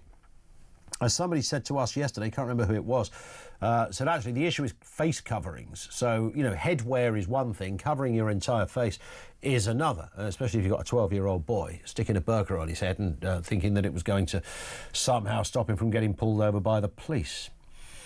And Simon in Swansea says, Michael Crick said that the 18 closest people to Nigel Farage are now white males, giving them an image problem. An image problem to who? Maybe to Michael Crick and his lefty ilk, but certainly not for me, says Simon. It's a very good point, a really good point. You shouldn't have to apologise for that. It's like, you know, it might not be an image problem to many, many people. You don't have to adhere to a tick box exercise. I mean, it was just good fortune for Reform that the chairman's ethnicity did play a part in warding off some of those accusations that this is just another, as many people inaccurately would put it, a far-right party. And they were able to go, well, yeah, we've got a Sri Lankan Muslim as our chairman, mate. You think he would join this if this was a far-right party? It did have that effect. Let's go to your calls. Phil's in Hertfordshire on Reform. Phil, what have you got for us? Hi. Good afternoon, Ian. Good afternoon. I listen to the commentators and the Conservative and Labour spokespeople that come on, and I just smile. They're so desperate, Ian. They're desperate. They're looking for one tiny little iota of mud that they can throw at Reform in any direction, and they don't care where they get it from. And if someone presents it to them, like what's happened recently, you know, they think they've made it. They think Christmas has come early. It makes no difference. Do you blame them though for that? I mean, because that's kind of what politics is, isn't it? Yeah, I don't blame them because they're desperate. They know they're in trouble. Yeah. And you know, and when you see them acting the way they do, it just highlights that even more so, how desperate and worried they really are. And of course, they're going to put on a stiff upper lip and, oh yes, you know, Nigel, blah blah blah. They're worried, and you know, they're not going to come out and say exactly how worried they are. But the way they respond is testament to how worried they actually are. Yeah, I think that's true. I think they're hoping for, I don't know, a new ice age or something to happen that freezes out, because there's nothing else in the armoury, if that makes sense. They haven't really got anything. They haven't really got anything, Ian, I know. But what I look at is I try and read between the lines, and it's not, you know, look, Starmer keeps saying that we're on a war footing. Yeah, I wish he'd stop saying that. Exactly, but how convenient, Ian, would it be if suddenly he declared we are actually at war with Russia and we have to go into an emergency parliament? All bets are off. Elections are off. We are now in an emergency situation. We can implement and bring in laws, whatever we want to do, just like they did with COVID. Do you remember they passed this law, they passed that law? It was a state of emergency. Oh, it was a great time, wasn't it, Phil? Hey, loved it. What a lovely time to be. You look back at it, it was almost like, I know it's a cliche, like it was a bad dream, but it really is that. If Starmer did something like that, Phil, then obviously I would assume he can't do it on his own. That would have to be lots of other countries involved, like France and Germany. They probably would. They would. But when you look around Ian, what's going on? Look at Poland. You know, they're not putting up with this immigration anymore. Germany, you know, Italy. There's more and more people around the world are starting to wake up and realise just, hang about, who are these politicians actually working for?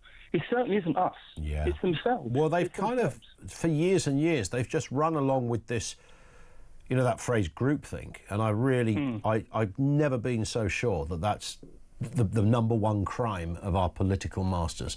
And I'm not saying it's a conspiracy. I'm not saying it's about some sort of shady club and there's, some character sitting in Geneva making all the rules. I just think it's a kind of laziness. They come into the job.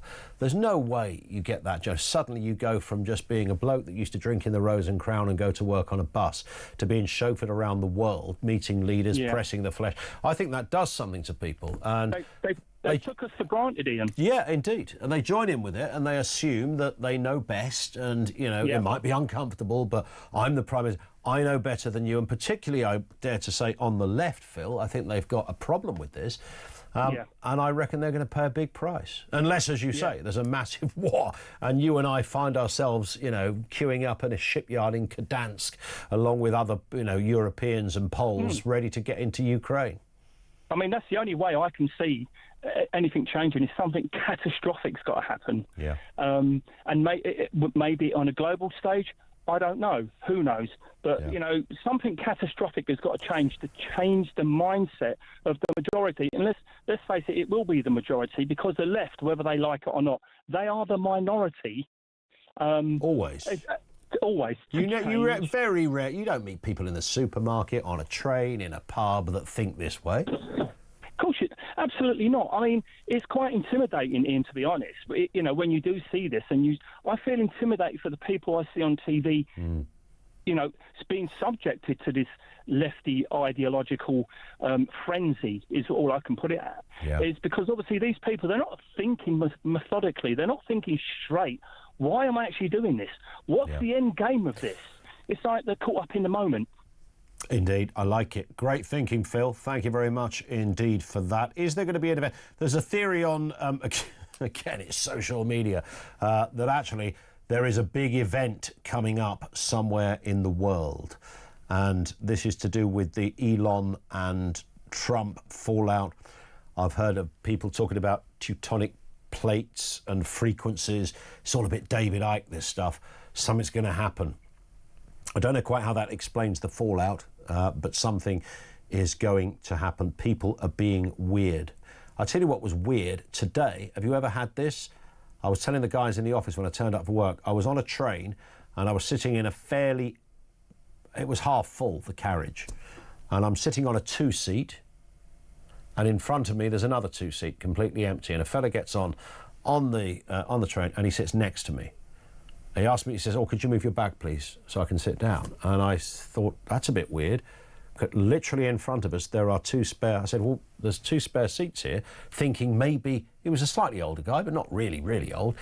I thought, maybe he hadn't clocked it. And he went, but I want to sit here. And I said, isn't that a bit strange? And he said, no one's ever asked me this before. And I said, well, it's just that there's 2 spare seats literally in front of us, and you want to sit next to me. That's a bit weird. He said, I can sit wherever I want. I said, well, you can. He said, what's wrong with it? I said, well, there would be nothing wrong with it if the train was packed and this was the only spare seat. In fact, you wouldn't even have to ask me to move my bag. I'd have moved it before you even got there because I would be aware that we're stopping at a station and people get on. He said, but I want to sit here. I said, well, I'll tell you what, I'll move to the seat in front. And he went, you do that. And then he reiterated, no one's ever asked me this before.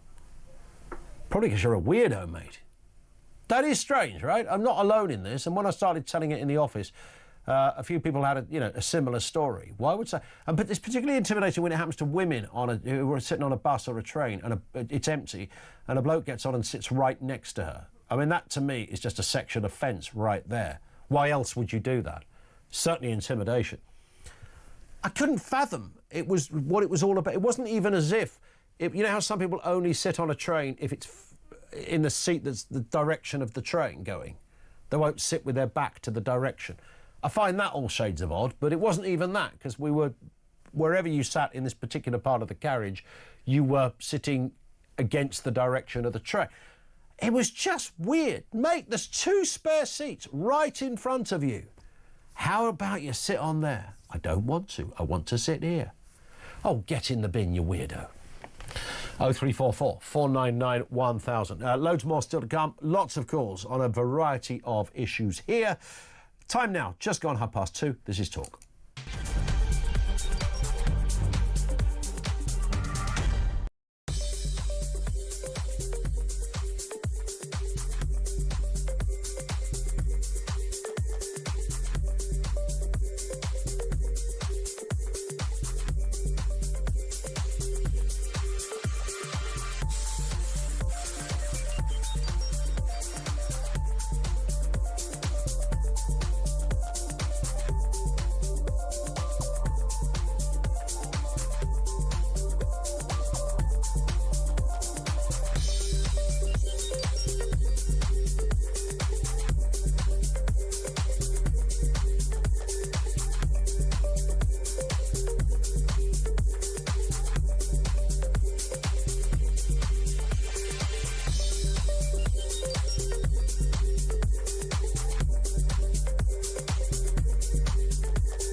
the UK. On DAB+, on your smart speaker, on your smart TV, and on your side. This is Talk. We are going to talk about digital ID in just a bit as well. Stand by for that. 25 to 3, by the way. So here it is. After years of speculation, David Beckham is going to get a knighthood in the King's birthday honours list, of course. Now, this has come up time and time again. Why is David? All the people get different characters get knighthoods. What, Beckham? Surely he's up there. It must be England captain, amazing career, loads of charity work. Former England captain will become Sir David Beckham with the honour, also recognising his charity work. He's done loads with UNICEF and the King's Foundation, which means Victoria, Spice Girl Victoria. Which Spice Girl was she? She was Posh Spice, of course she was. Posh Spice, she'll be Lady Beckham. There it is. In a moment, we'll speak to Leslie Hustle, awards and honours expert at Awards Intelligence. First, Kate Ferguson, our friend, of course, over there at The Sun on Sunday, the political editor of the newspaper. Good afternoon to you, Kate. Hello, how are you? Good as gold. Nice to have you with us. There it is on the front page of today's Sun. Arise, Sir Becks. And again, this as a journalist. Why not Beckham? It's been around for years, it seems, that question. It's been the story we've all been writing and asking for. It's nearly 15 years. He was first nominated in 2011 for a knighthood, back when he was helping us get the London Olympics. So it's been ages. He's been kind of patiently waiting in this queue, being snubbed year after year for, nearly 15 years now. But finally, the news, we have it, that he's going to get this long-awaited knighthood next year in the King's birthday honours. He narrowly missed out last year because Gareth Southgate got it instead of him. Yeah. But finally, Becks gets his plaudits. Yeah, I mean, it was the Southgate thing that I thought there was a massive injustice there. I mean, good on Gareth and how far he took us, but nonetheless, David Beckham, I think, is quintessentially the right person for this. Not only, as I mentioned there, as you heard at the beginning, Kate, obviously the world of football, incredible ambassador for the game as well as being at the top of his game. The amount of young people that became interested in football, boys and girls, bend it like Beckham, all of that because of him. He took that around the world. He was a brand in himself. He played in other countries, Real Madrid, etc., settling in the United States.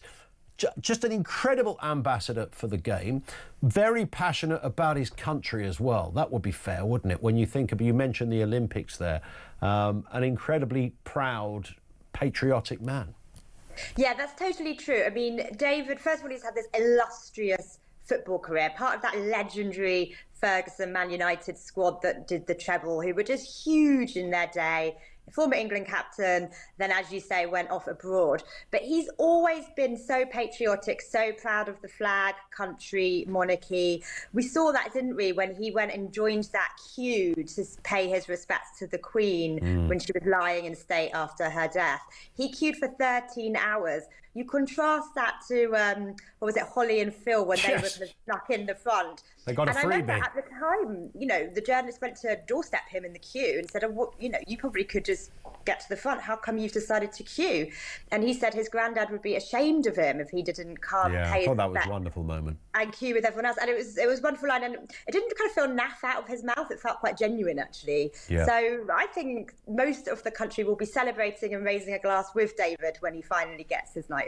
Yeah, and I suppose the useful thing as well, from a newspaper perspective, in whatever department you're in, when you stick a sir or a lady in front of somebody's name, boy, do those headlines come quicker. It's quite funny. I mean, we always struggle with it over in the lobby in political journalism because the Tories seem to make everyone a sir by the end, so everyone's a sir in politics. But it's odd, but it seems that the deal with footballers is you can only get one sir a year. So we've got David, we probably won't get another one for 12 months now. Yeah, true. And of course, Sir Becks, as well as Sir David, works really well. I liked, Posh Spice is now Lady Beckham. Yes, not Lady Posh. Lady Posh, no. So, but they're always, Posh and Becks, they're always in the news. They're kind of the royal family that's not the royal family. Yes. Right? We talk about them, think about them. They grace the front pages more than anyone apart 100%. From the King. So I think it's all kind of good news. Good news for them, good news for us. They're what Meghan and Harry want to be. So true. But unfortunately fail at every single hurdle at the moment. A much more likeable couple, I suspect. 100%. Listen, Kate, thank you. Enjoy your weekend. I say enjoy your weekend. You've got a newspaper to get out, and as political editor of The Sun on Sunday, it never stops. Thank you to Kate Ferguson. Let's speak to Leslie Hussell, awards and honours expert at Awards Intelligent. Leslie, afternoon to you. Afternoon, Ian. Good to be here. Nice to have you with us. It's always an interesting one, isn't it? Because everyone's got their own little list when you ask them who should get one, and everyone's list sort of doesn't quite correspond, and then people scratch. They go, why have they got one, but this person hasn't got one? And I can't really think of anyone prominent in the kind of world of sport or media, shall we say, that hasn't fueled that debate more than David Beckham over the years. Sure. I'm going to give you 4 reasons why I think he's got this knighthood now. And it's a pivotal moment. You know, it really is. It's fantastic news. It's long awaited, national honour. And it's a crowning honour to have the K, the knighthood. Yeah. First reason is absolute on the world stage, a global icon, putting a positive image forward for the UK. Now that is the honours criteria of enhancing Britain abroad. Obviously his playing career, top of his game. So that is the honours criteria of being absolutely the top of your profession. Yeah. You mentioned UNICEF and his 20 years as an ambassador for the charity. So there we see voluntary service and we see philanthropy. And you also mentioned King Charles's King's Foundation. Yep. Now, the foundation works in 3 aspects. It's education, sustainability and community. And we know from the honours committees that they are 3 key areas where they are looking to recognise people. So he meets the criteria for the knighthood. It's sustained service, it's earning the respect of his peers, it's being a national role model, and it's giving back to society. And you know, the honours system is all about showcasing the best of British. It's saying to the other people on the world stage, look who we've got, look what they've done, look what they've achieved, look at these great Britons. And it's a really competitive world out there.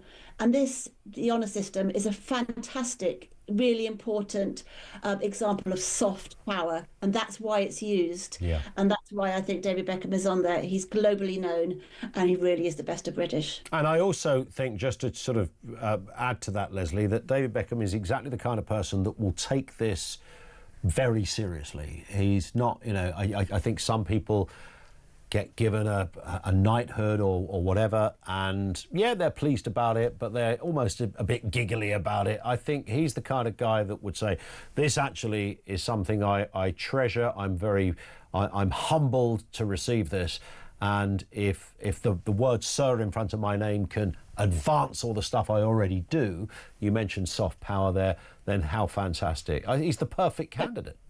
He is. He will take it seriously. He's going to have the most brilliant day when he goes to the palace. Yeah. And the king with the sword knights him. He'll be in all his finery. He'll have his picture taken outside with Victoria and the family, Lady Victoria and the family. And that's going to be an absolutely unforgettable moment. But it's also long-term going to give him even more of a platform to talk about the causes that he believes in, and the issues that he wants to raise.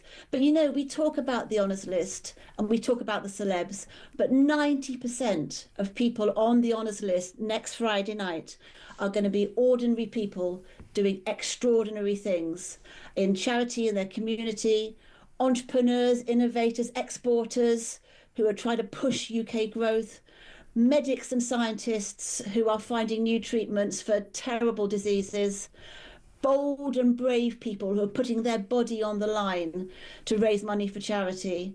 And I want to say to your viewers, if you know somebody in your community, in your business life, in charity, put them forward. You can't nominate yourself, but you can put forward to be considered for the honours list somebody who's done great things. And at Awards Intelligence, we're very happy to give a free, honest assessment about whether that person, your person, has got a good chance. I'm glad you said you can't nominate yourself. That's where I've been going wrong then all these years, isn't it? I wonder why I kept getting no returns on my letter.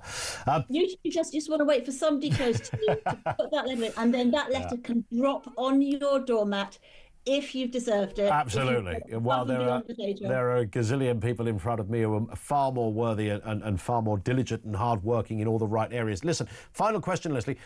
If a guy gets a knighthood, his wife becomes a lady. If a woman gets a damehood, what does her husband get?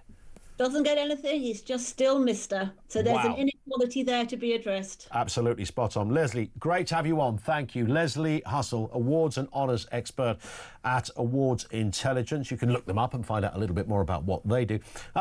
It is interesting. David Beckham, was he a divisive... A little bit divisive if you are playing at that level, and there's been times when you or your side haven't got the trophy or brought home the success in a certain tournament. We know that Beckham was involved in those. I mean, Real Madrid was a good example, where he was like, they couldn't work out why this guy until he scored his first goal. They thought, what the hell is this, wonder kid? Who is this character that's come over from the UK? I mean, they were aware of his work. I think the only people that probably really don't like David Beckham would be, I don't know, the odd disgruntled City fan. Is that too obvious, cheap? I don't know. I think his work outside that. I just think he's great in the sense that he's a good salesman for the country. That scene when we got the Olympics, and I can't. Where were they when that was awarded? Was it Singapore or somewhere like that? And there was Prince William was there. Was David Cameron there? A variety of people were around, and Beckham, and it was just he's that kind of bloke. And as we were just reminded there from Kate, when he queued up when people were paying their respects to the Queen after she died, and he queued for 13 hours and could have probably found a quicker way in if he'd really wanted to. And he wasn't the only one, by the way. I'm not marking him out on that especially, but because of who he is, he could, he might have said, do you know what, standing in a crowd when you're one of the most famous faces in the world is a bit tricky on any day of the week. But he did it, and I thought that was a special moment as well, and loads of stuff for charity. Perfect candidate, right? Unless you want to disagree. Who would you be sticking in there for the big knighthood? Who at Talk would you give a knighthood to? Would it be Kevin O'Sullivan, Lord O'Sullivan? I think that seems to work for me. I think we'd elevate Kev straight to the House of Lords. We would give, I can see David Bull, a bit of a CBE character, maybe something like that. I think there's a few. I think there's a few we could. Peter Cardwell, definitely up for a knighthood. He would be superb. I think give him, doff his shoulders with the royal sword. So yeah, I mean, thoughts on that? 87222. Coming up in a couple of moments, we have, of course, The Voice of Doom, Day 4, and back with you on the phones coming next.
I do have to give Elon credit when it comes to the election of President Trump. Like he said on Twitter, he said, I don't think that he would have been elected if it weren't for me.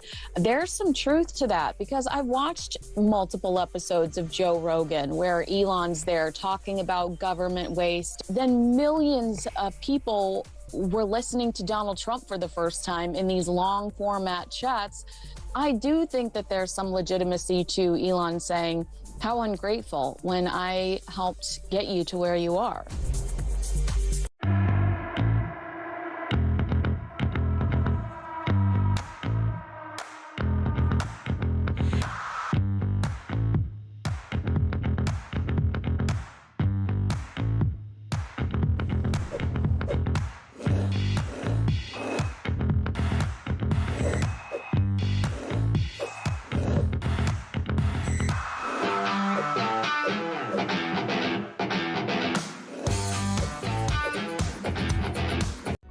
Across the UK, on DAB+, on your smart speaker, on your smart TV, and on your side. This is Talk. It is Talk 0344 499 1000. This in from... doesn't say, actually. Oh, Dave in Walthamstow. Hello, Dave, who says, great show. Sir David Beckham, as your guest said, all the criteria for becoming a Sir. David Beckham fitted all that criteria. One question following that criteria, how the hell did Sadiq Khan get one? Oh, don't get me started on that, Dave. You're absolutely right. People who get one for literally just doing their job, I can't imagine anyone would seriously, intellectually, emotionally, or in other way be able to...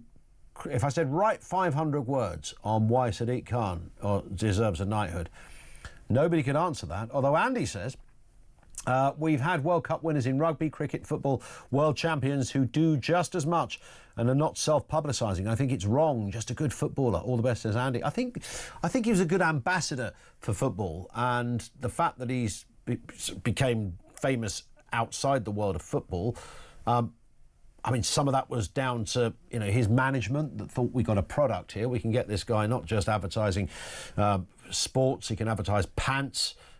He did one of the pant companies. He did stuff for aftershave, etc. He became a brand. And I think within that, I mean, good luck to him because he's made a squillion quid out of it. He's multi. But I think in addition to that, he also still advances football and what he's done in that respect, and the charity stuff too. But you're right, Andy. I mean, there are loads of others you could add to that list. I mean, Big Daddy and Giant Haystacks never got a look in when it came to sports people getting a gong at the Palace, which frankly was an injustice. Mind you, if they got on one knee, they'd never get up again, would they? I suppose there's an issue around that. Maybe that's part of the criteria. Right, Voice of Doom, day 4. Very simple. It's a mystery voice of a political persuasion. It's usually a politician, past or present, or somebody obviously connected to the world of politics. One question, who is this? Just utterly shocking. We'll hear that again, please. Just utterly shocking. Don't phone, but you can message 87222 if you want to take part in that. If we get somebody with the correct answer right after the news, we shall reveal all. If we don't, it rolls over to Monday. Here it is again. Just utterly shocking. 87222. Details on the way. David is in Portsmouth. David, good afternoon to you. Afternoon, Ian. Hi. Reference reform. What's going on here? Well, I've got comments on your two questions. Yes. Reform and Trump. Okay. So it's a brilliant question. Yeah. The reason that banning the burqa is not on the reform sort of policy list is probably down to the German. I mean, I don't think for a moment he likes the idea of the burqa. He's an intelligent man, but he feels the hot breath of some Islamists just, on his neck. But I think the policy of... Well, I don't know if it's a policy. I think even before he came to reform, I don't imagine Nigel Farage or Richard Tice would be advocating to ban the burqa, would they? The burqa. Well, I would say most right-thinking British people would say, of course we've got to ban this dark age torture costume. Well, some see it like that, but the other argument, of course, as I'm sure you know, David, is many, conservatives and sort of the right say, well, it's not for governments to tell people what they can wear. Oh, but they do. They do. You can't walk into a bank with a crash helmet on and think if you're off on your holidays and you're boarding and you look into the cockpit and there's a man sitting there, pilot, and a woman in her burqa, you would get straight off the plane. And then, of course, the other thing about Trump and Musk, well, at least they're allowed to talk about this. If me and you started talking about it on our, British, suspect, the one we can't mention, the one that gave $12 million away to some woman he never met, I'd be taken off there straight away, and you would probably go the way of Tommy Boyd. So, now there's a blast from the past. Wow. Yeah. So Tommy Boyd, back in the good old days of Scumbag McDougal. Remember him? Yeah. There's been a few of those over the years. I hear you, David. Thank you very much indeed for that. I'm just trying to put together all the different pieces of what David said. Let's move over to Sean. In Essex, I raised the issue of a weirdo on the train earlier. Sean, what are your thoughts? Good afternoon.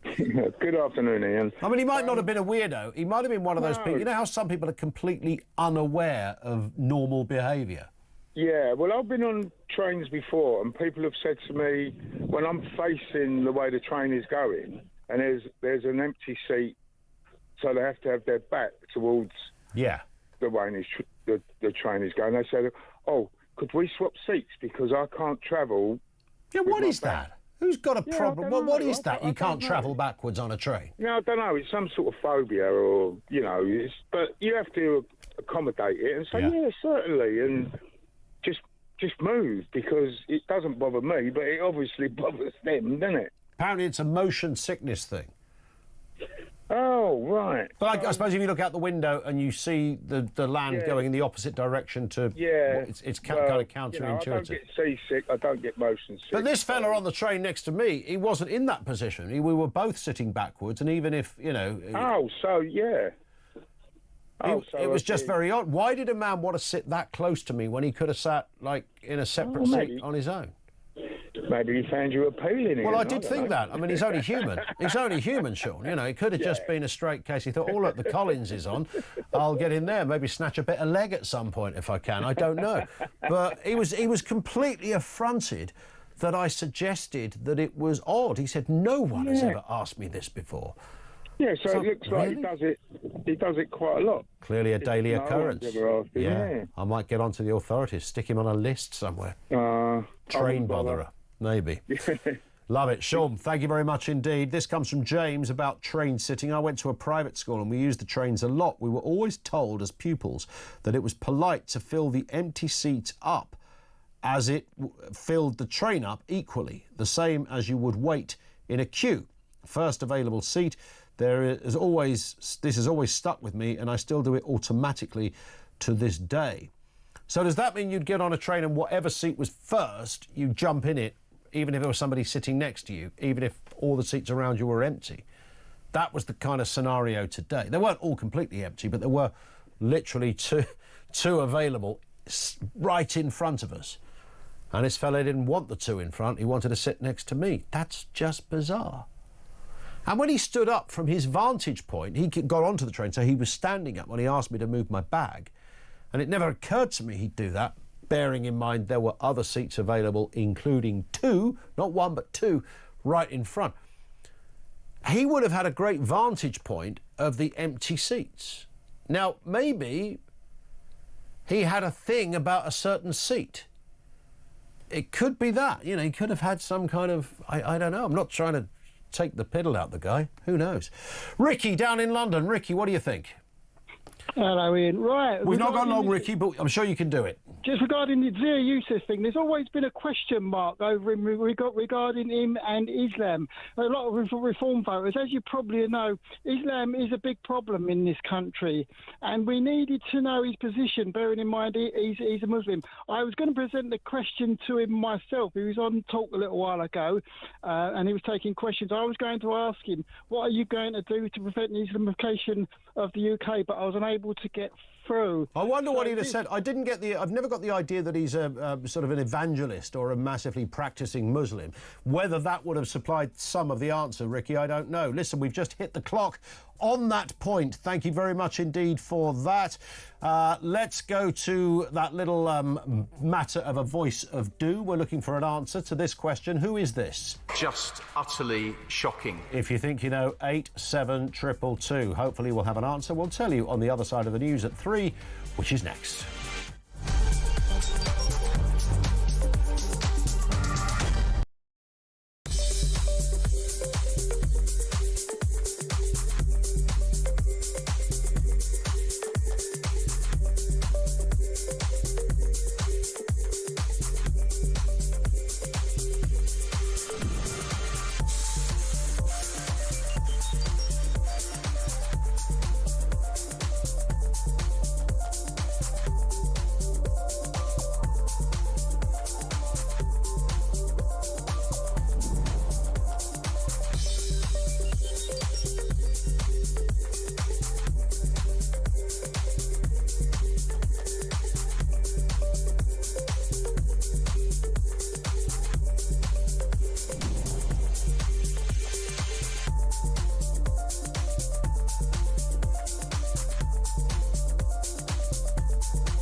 Across the UK, on DAB+, on your smart speaker, on your smart TV, and on your side.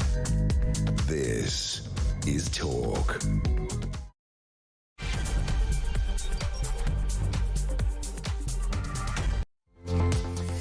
It is Talk 0344 499 1000, 3 minutes after 3 o'clock, as we have been discussing. The chairman of, now the former chairman of Reform UK, has legged it, Zia Yusuf. Bit of a row going on in all sorts of areas. It was suggested by some it was over the burqa question that triggered it. I don't think it was that, actually. I think the press have picked up on that because he tweeted about it. It would have taken more than a question, I think, to shift Mr. Yusuf. But he said he believes that helping the party get elected is not a good use of his time. He's done, and he's gone. Meanwhile, over the pond, Elon Musk has called for the impeachment of the US President Donald Trump and accused him of being implicated in the Epstein files. Good Lord, as the world's two most powerful men traded insults in an explosive public fallout on social media. It wasn't really very dignified stuff, frankly. We'll talk about that in just a couple of moments. And in our Talk Crime series this week, we speak to a security and threat expert who helped stop a terror attack and will share his strategies for protecting high-profile clients and why everybody could be vulnerable. You need to hear this. Details coming shortly. Everything you need to know and all the breaking news right here on Talk 0344 499 1000. Just before we go to our next guest, we have, of course, the voice of doom. This was the voice we've been playing you for the last 4 days. Just utterly shocking. Who is that? Some of the guesses: Douglas Carswell, no. Lord Percy, it is not. Alex Chalk, no. Robert Jenrick, it is not. Geoffrey Cox, no. However, we have got a right answer. Johanna in Salisbury. I always say Joanna. Should I say Joanna or Johanna? Either way, in Salisbury, James Brokenshire was the right answer. Former Conservative Cabinet Secretary, sadly no longer with us. James did not lead the longest life he should have done. And he succumbed to cancer a couple of years ago now. But an absolutely wonderful, wonderful guy. I mean, a genuinely top man. Peter Cardwell was a very, very big friend of his. And they worked together and were, absolutely the man that people around Westminster as a politician looked to and said, I have nothing bad to say about this man. James Brokenshire was the correct answer. It was him on The Voice of Doom, which means you've got another one on Monday. So let's move then to this story. Donald Trump says he's over his public feud with Elon Musk and is not particularly on speaking terms with him.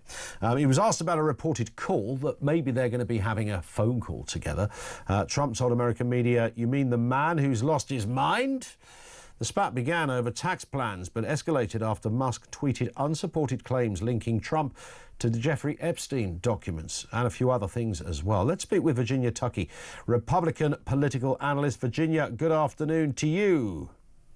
Good afternoon, Ian. Thank you for having me here. It's a pleasure. Well, yes, as you said, I think it was not unexpected. It was expected that these two men could, fight and have this end of their story, but this is quite, it's not good.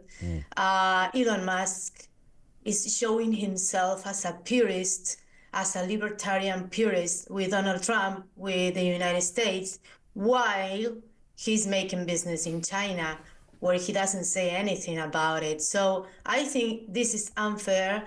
He knew what the political platform of Trump was, and so he's exploding just in a very, bad way. He can have his ideas. We share his ideas, of course we do. But this is a current moment, where America has to solve wars, deficits, and, the border security. America has to take care of its country and of the world. So in this bill, everything is considered. Of course, there is spending. This is smart spending, but there is no other way. Otherwise you have China in a few years next to you commanding your country. So this is totally out of proportion for me, in my opinion. I tend to agree with you. The surprising thing, I suppose, wasn't that these two guys have clearly fallen out. I think we all would. You didn't need a crystal ball to predict that at some point two big characters like this are probably going to part company, and that would have been fine.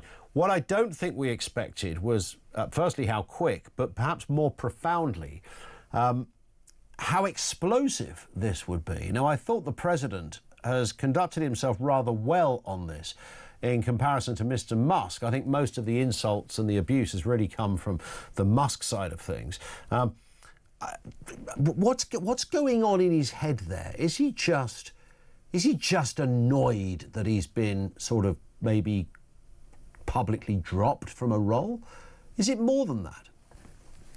He might be. I know. I consider him a genius, but he also has a past.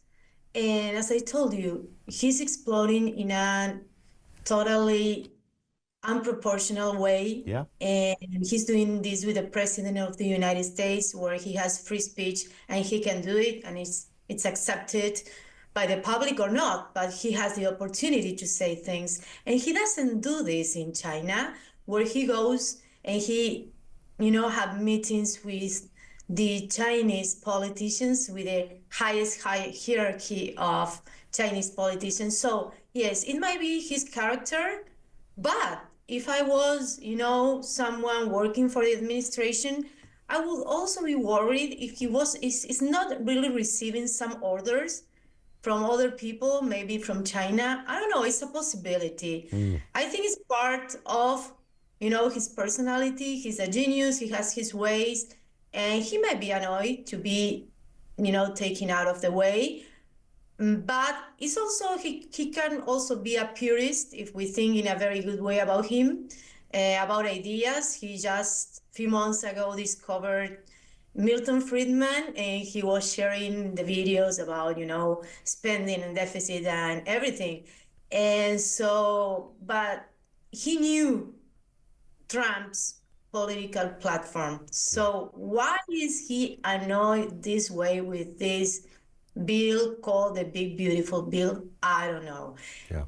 There are several possibilities, but if I was in charge of the United States, I would say, hey, Elon, I hope you're not receiving orders from China, because this is suspicious how you are so purist here and you don't care about human rights or anything in China. And are you saying this because Tesla has business with China?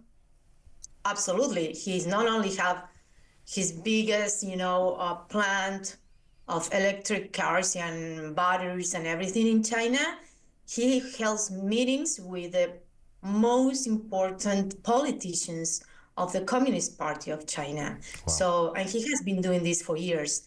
So, and there's another thing. He was complaining yesterday about not receiving any more, taxpayers' money for his projects in the USA. Yeah. At the same time, he was complaining about the bill and the spending. So there's something, I don't know, maybe it's his personality, but it's quite contradictory, and it's also out of proportion. Yeah, I share that point as well, because this was the Doge guy, the man that was all about saving money, but he was quite happy to take some of those taxpayers' bucks when it came to his own industry and company. Exactly. And he said that, actually, but now he's contradicting himself. Yeah. And I have to say, I agreed completely on his plan of going against the administrative state, because that is what's making, America like a worse place each day, politically and in its proper system. But, I think it's going to pass. Maybe, we don't know. This is so, it's two big egos. Maybe tomorrow or in a week they are hugging each other. But I think Elon Musk is not doing a good, it's not doing good in this. I totally agree, and I think most it's totally out of proportion. Correct, and most Republicans, I think, will come down on the side of the president on this. Virginia, thank you for your time. Really appreciate that, Virginia. Thank you for having me. It's a pleasure. Republican political analyst on that point. What's interesting, if you look at what has been said, unless there's been the odd tweet or post on Truth Social or whatever I might have missed, but most of the kind of name calling, if you like, the personalised stuff has come from Musk. And you still look at that, I mean, the guy is probably, and when I say a nut job, he's clearly, is he a genius? Is he an opportunist? I'm sure that the two can go hand in hand. He's not a genius in the sense that he started a car company, because he didn't start a car company. He purchased a car company. He didn't start a space company. He purchased a space company. So he's been good at knowing where areas are and maybe how to exploit them. He's not a natural salesman in his, you don't go, he's not a kind of I don't know, sort of, an Alan Sugar kind of type where, once in a while you get these business people and just them being on the TV sells the product. Latterly, he might have become that, but prior to that, Elon Musk, he's a bit awkward, he's a bit clunky. Like all of those, Bill Gates is another one. He's just a little bit odd, and you think, I don't ever want to go drinking with these guys. Although I think I'd have slightly more fun with Musk, and the story might be more interesting. Who knows? Over to Andrew here on this very point of Musk. Andrew's in Hertfordshire. What have you got for us, Andrew? Hi. Yeah, it's interesting. If you look back at his appearance on Joe Rogan when he was drinking whiskey and smoking cannabis, the people that fund his lifestyle, the actual institutional investors, got hold of him and said, no more of this. Yeah. Because at the end of the day, he's making them look bad. And you said something there that was interesting. He's a car maker. No, he's not. The cars he makes, he assembles. He's not an engineer. So the intellectual property for everything he does is held by the large investors. And they would have been saying to him, so you're in the White House and you're still taking drugs, and the world now knows that. Our money's at risk and our reputation. Yeah. Get out. And I think you'll find Musk is under huge pressure now because the cards are about to fall apart for him. The institutional investors pull the money. They own all the IP. So they don't care. They've got that, and they've just used him to push the products forward. Yeah. And the investment they've made, they can drive it forward. So it's actually, you wouldn't see Henry Kissinger acting like this. But, no. Sunlight is the greatest disinfectant. Why is the President of the United States hanging around with this guy? And then he really fouled up. Because the one thing Trump won't have is anything said against his wife and him in relation to sexual activity. The minute he linked him to Epstein and going to the island, he's finished. And he'll hunt him down. He will have him squealing like a stuck pig on a farm. Yeah. The only thing I thought was strange about that, Andrew, is that the Epstein thing was already known anyway. There was almost nobody in politics, but that didn't mean you were guilty of anything. The fact that you knew Epstein and maybe went to his business headquarters doesn't mean that you were at some sex party of underage girls. I mean, it's a preposterous link to automatically make. It might have done, but most people that went to meet Jeffrey Epstein didn't have sex with anyone. They went for a business meeting. And I'm not saying that in defence of Epstein, but that's just the reality. But if you look at that and the dynamics around it, you remember when you stand at the bar and you're arguing black is white with Mike Graham, and you know how impossible he can be when he's had too much to drink. That's just someone who's geared up and drugged up, they've got a keyboard in front of them and they can't stop using it. Yeah. And that is the point where the institutional investors go, he's too much of a risk, dump him. There it is. Andrew, thank you for that. I think you're bang on, actually. I think it's exactly that, Andrew in Hertfordshire. Too much of a risk. It had been said before, hadn't it? This wasn't the first time you'd had Tesla investors being a little bit uncomfortable about the direction of travel. And, of course, rightly or wrongly, Tesla did take a bit of a hit. I don't think that was exclusively down to the fact that he worked for Donald Trump. Some are suggesting that was the main reason. But I think, Tesla came around when relatively speaking, no one else was doing it en masse like Tesla. They were so globally well known. If you went on Family Fortunes, what's the first thing people said when asked, name an electric car manufacturer? The first answer would be Tesla. But of course, in the interim period, loads of other companies have come along. Now, everybody makes an electric car. There's nothing particularly exclusive, and many would argue they don't even make the best electric cars. That's down to personal choice, of course, or opinion. But so certainly his shares were going down. Was it to do with that? Who knows? But I think he became a bit of a loose cannon. I would imagine probably when he was working in the administration, he was probably quite similar there. I'd imagine those that had to work with him thought that on a really good day, this man is a very exciting character to work with. But on a bad day, which is most days, he's an absolute nut job. We don't know for love nor money what he's thinking, what he's doing. He gives you an instruction, then it changes again half an hour later. Seismic stuff. I can really see that being the case when you work for the world's richest man. Couple of other elements coming in here. Reference the train story. Richie says, you're 100% correct, Ian, about the train story is weird. It's exactly the same as someone choosing to stand next to you in the toilet when there are spare urinals elsewhere. The etiquette is widely known. When it's ignored, it's all shades of wrong. That's a very good example. When you're Yeah, literally there's no one else in the loo, just you. There's 7 urinals, you pick one, fella comes in, stands next to you. And he's not a peeping Tom. He's not there for any other purpose other than to have a wee-wee, but for some reason he stood next to you. I think there's a psychology in it. I genuinely do. I don't know what you'd pin it down to. So, you know, you've had that when you've gone into a car park. Car park's been completely empty. You've parked your car. Another car comes in, parks next to you. So what's that all about? Why would you do that? There's 700 spaces here, mate. You picked me. I don't know whether some people have a sense of order, that they think that is I think there's different categories. There's people who do it because they're just annoying and they're kind of completely socially unaware. Just have no idea. So some people do it because they think it's annoying and it will annoy you. I think they're the minority. Others are just don't know the general unwritten rules of being a human being.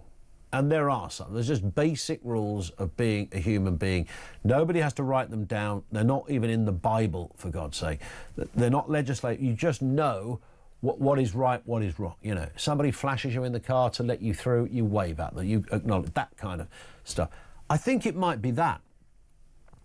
But I think there's just another group of people who they just don't know. They genuinely don't know. And when confronted with their lack of knowledge, they're like, well, what's wrong with this? It's a urinal, isn't it? I can have a wee in it if I want. Yeah, but you're standing right next to me. Yeah, there's one here. I'm literally I haven't built one and now I'm weeing next to you. That would be weird. I'm literally using... Yeah, but there's 7 others to your left. Use one of them first. They don't see that. It's very odd. They just don't see that. Strange world. Isn't it great being part of the human race? 0344 499 1000. If you want to call us up on the big issues of the day. Who can we trust in politics? And I don't mean specific names. I'm talking about what kind of type of people. There's a few goings on over there at Reform UK. I don't think it's fatal in any shape or form. I think it's a mere blip, and there is some argument to say it might do them a favour. I don't know. Well, time will tell. But it's certainly, you know, it's put them in the headlines. Your thoughts on that? And, of course, the Trump and the Musk thing is just all shades of wow. Talking about the human beings being odd. This is just an extraordinary story. The level of accusation and vitriol and the volatile nature of the posts from Elon Musk. 0344 499 1000. This is Talk.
across the UK. On DAB+, on your smart speaker, on your smart TV, and on your side. This is Talk. It is Talk. This from Kerry in Sheffield. A while back on a student gap year in Spain, 1989, I was in a real backwater in the middle of Spain. A mother sat with her child in a seat at the other side. The child was about 5.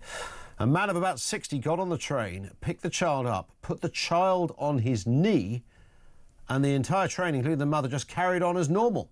The man then left the train about 25 minutes later and put the kid back on the seat. No one, including the mother, flinched at this. I found it astonishing. That's utterly bizarre. Although in 1989 was that kind of like, well, adults come first. If there's a kid there, you pick the kid up. If it's little enough, like a 5-year-old, sit the kid on your knee, and the kid knew. Is that how it worked? Well, that's a lovely world in a curious way, although I would have the compelling urge to want to smack the person in the chops who'd picked my child up and sat them on his lap. But look, 1989, strange things happened back then, so who knows? Kerry, thank you very much indeed for that. Pat says, reference the train seat. You weren't in seat number 62, were you? As there was a guy who travels everywhere on a train and very knowledgeable with train travel and also has his own website. The man in seat 61, says Pat in Liverpool. Wow. So he could have been like a I always sit in that seat kind of character. I mean, if that was the case, he could have said, look, I've got a thing, I've got OCD or whatever it is, and I always have to sit in this seat, facing this way, and it's a specific part of the carriage. You know, they change, don't they? Different. There's like a set of 4 on one side, then there's the main bit in the middle, then there's some more doors at the... It could be that. I don't know. Samuel says, I do that by asking if the passenger has paid for 2 seats, one for the bag. It is just rude to have your bag or seat at any time. Well, not on an empty train, it's not, Sam. It's completely normal to have your bag on a seat. The trick is to make sure you take it off the seat when somebody gets on. I don't know where you'd put you meant to put the bag on your lap. You can put it on the top, but if you're using the bag because it's got all your work stuff in it, then you would have your seat on the... When I travel back tonight, I reckon the train is relatively quiet, considering it's rush hour, particularly on a Friday. And I reckon 90% of people on that train will be sitting down, and next to them will be their bag on the seat next. And then if somebody gets on, they'll move the bag. Most people don't have to ask because they're ahead of the game. They politely anticipate someone's coming on. But this man wasn't about the bag. He was about the seat. He was about the seat. Matt's in Cheshire, who's never knowingly scuppered someone's journey by nicking their seat. Not that I know of, Matt. Good afternoon. Hi, good afternoon. Good afternoon, Ian. And the picture of manners 99.9% of the time. Yeah. Nikola Tesla himself fell in love with a pigeon. Yeah. Genius sometimes has a crazy side. It's not beyond Trump and Musk to manufacture a huge row to garner attention and make Trump look presidential. They may well have been texting each other at the same time while they were doing it. Nobody knows this. They both know how to manipulate the media, and Musk does own X, and these kind of things create an absolute lunacy storm on X, don't they? I wondered that, but then I thought, accusing your former boss of pretty much being a child sex offender, would you go that far? Well, he didn't say that, did he? Well, yeah, but if you're trying to publicly say he's in the Epstein files, you're trying to say something. Trying to say something more than that, aren't you? Half of Hollywood is probably in the Epstein files. That's what I mean. Most people who are in this, I don't actually think there's a file marked Epstein. I think it's now become a phrase to define anyone who had any connection with Epstein over 30 years. But like you say, half of Hollywood, lots of people in politics and business. I'm not surprised that, I don't know, Bill Gates is probably there, Trump is there, who's the other one? Yeah, it doesn't surprise me. It doesn't mean that every single person Jeffrey Epstein met in his life, he somehow facilitated sex with somebody. No, and Bill Clinton and Hillary Clinton as well. Yeah. Many who have slagged Trump off and vice versa have ended up on his team. Vance, Kennedy, and Marco Rubio. He used to call him Little Marco in the debates and stuff. Yeah. A bit of a ding-dong, and shows you can disagree and still stay on the same team. Since Farage had his Twitter spat with Musk and Reform were apparently falling apart, Reform have won in Runcorn, walked the local elections, and gone from 0 to 7,000 votes in Hamilton. So while everybody's going berserk and rejoicing that everything's falling apart for the Trump White House, let's remember they might be just laughing their heads off it all on the other side. I think, at that point of Reform, there is, if you were being asked to create an argument as to why Rupert Lowe, the chairman, and even Ben Habib have had a detrimental effect on Reform's success, you wouldn't be able to create that argument because they haven't. No, that's the only thing for me about Reform that really gets on my nerves. That if they were both in Reform, they would literally be unstoppable. And I think it's really sad that they're not both invited back into the party. Yeah. But my main point was that, this media storm, if Trump comes out next week and says, I've just made the Ukraine war's going to end, then we'll know it was all a distraction. If Putin pulls out of Ukraine next week and all this is forgotten, we will know, won't we, that it was just apparently it was all done by 12 o'clock and then nobody said a word today. After that, yeah. But why would it have been a distraction? Why would that assist peace in Ukraine? I'm not saying that specifically. I'm not saying that is it may just be a distraction from something else. Yeah. Trump is, after all, he loves creating storms. Look at the tariffs thing the other week. Sure. That was just chaos for 3 or 4 weeks, and then the markets are going to go mental, and then a week later everything was back to normal again. Does that make him mad?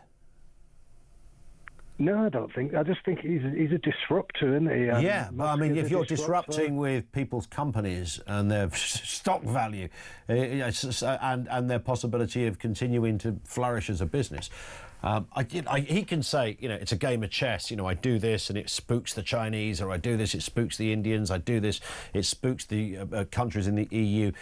That's great, but underneath that, every one of those stories, of course, there's probably all manner of companies, corporations, and share prices flickering around like a what's-it. Yeah, that's the only thing that undermines my... I'm not saying that is what my argument... No, I get what you're saying. I understand it, because I can also see the genius of shaking things up as well. We're probably on the same page there, Matt. Listen, I've got to run, but thank you, Matt, in Cheshire. Good man. George says... the rules are as follows. This is urinals. 5 urinals. Nobody should be close enough to put it away for you until the number 4 customer arrives. The order is 1 to 5, 3, 2 or 4. Am I right or wrong? I think I've followed that correctly. Do you not instinctively, if you go into a men's loo and there's 5 urinals on the wall, instinctively, don't you go to one of the end ones? Is that about right? Is that normal? Adam, is that normal? Do you go to one of the end ones to start with rather than in the middle? If you go in the middle, then you stand a greater chance of having company. Unless, of course, you go in for the company. Finn just takes all of them, every single one of them, and lays down and wheezes upwards. It's a strange boy. We've got more to come. I can't unthink that. We are going to be talking crime in a moment. We're going to be speaking to a really top guest on that issue of well, when I say criminality, I'm talking about someone who avoids criminality. His name is Philip Grindle.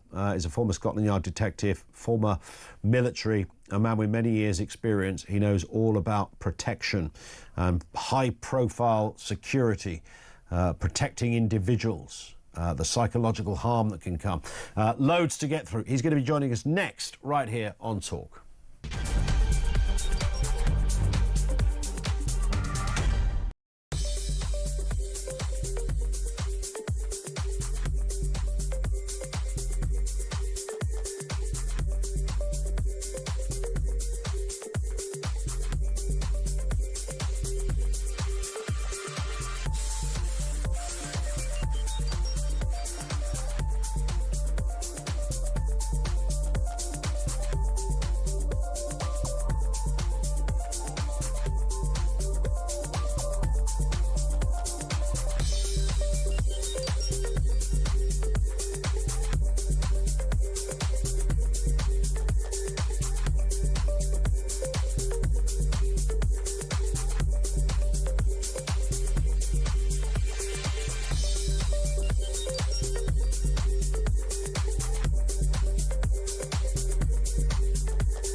across the UK.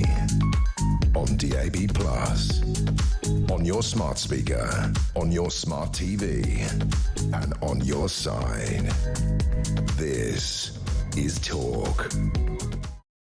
It is Talk 25 to 4. Now let's talk crime. We spent the last few weeks delving into the minds of criminals, those who chase them, leading up, of course, to the world's #1 true crime event. It's called Crime Con. It returns to London this weekend, Saturday and Sunday. From the psychology of offenders to forensic breakthroughs and the fight against wrongful convictions, we've been bringing you gripping insights into some of the biggest names in true crime. Now this week, security and threat expert and former Scotland Yard detective Philip Grendell, who helped stop the terror attack after Joe Cox's assassination, shares his strategies for protecting high-profile clients. He's now advising politicians, celebrities, all sorts of people. He's also the author of Personal Threat Management and host of the Diffuse podcast. Philip, good afternoon to you, sir.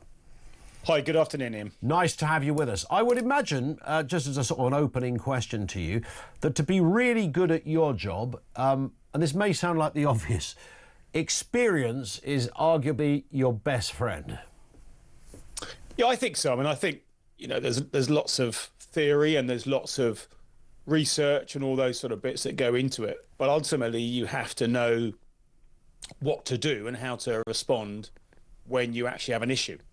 And, you know, that comes, as you say, with experience and, you know, learning about different responses and also learning some of the nuances. I mean, I think, you know, one of the things that I probably didn't understand as well as I might have done when I first went into Parliament, you know, was the psychological impact and how that creates a real sense of paranoia and hypervigilance. And so, again, you know, that comes with experience. So I know that when I'm dealing with certain clients, and I think sometimes this is where policing gets it wrong these days, is that it's not all about physical harm, you know, psychological. We seem to have just lost Philip's connection there. Well, we lost the, I think we kept the visual, we lost the audio just for a split second. We will attempt to get Philip right back on with us. In fact, he's back now. Philip, you got cut off in your prime there, sir. Oh, dear. It was really just at the last few words. Do continue. Yes, I mean, I think the point I was making is that I think we get very focused on physical threats, and then actually the psychological impact is often the most significant area of it. Yeah. And I guess, you know, people who work in high-profile positions become vulnerable for all manner of reasons. I mean, there may be, you know, genuine reasons to protect somebody. A prime minister is an obvious example. They need a certain level of protection because of who they are. A chancellor also needs protection, not necessarily because they are about to declare war, but they are sitting on all sorts of financial information that could literally change the face of the planet.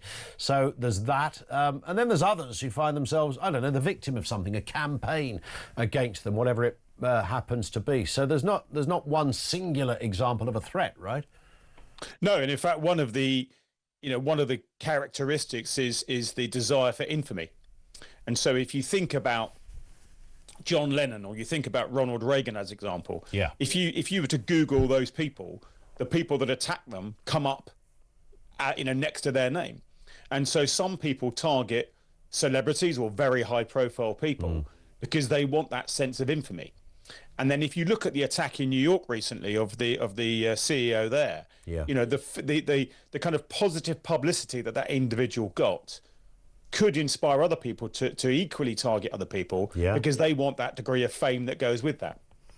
That's a really good point. And you know, there is a sort of a dark reality, isn't there? As you rightly say, given what we are led to believe was this person's modus operandi in this and his sort of hatred of private health or injustices about premiums and goodness knows what else.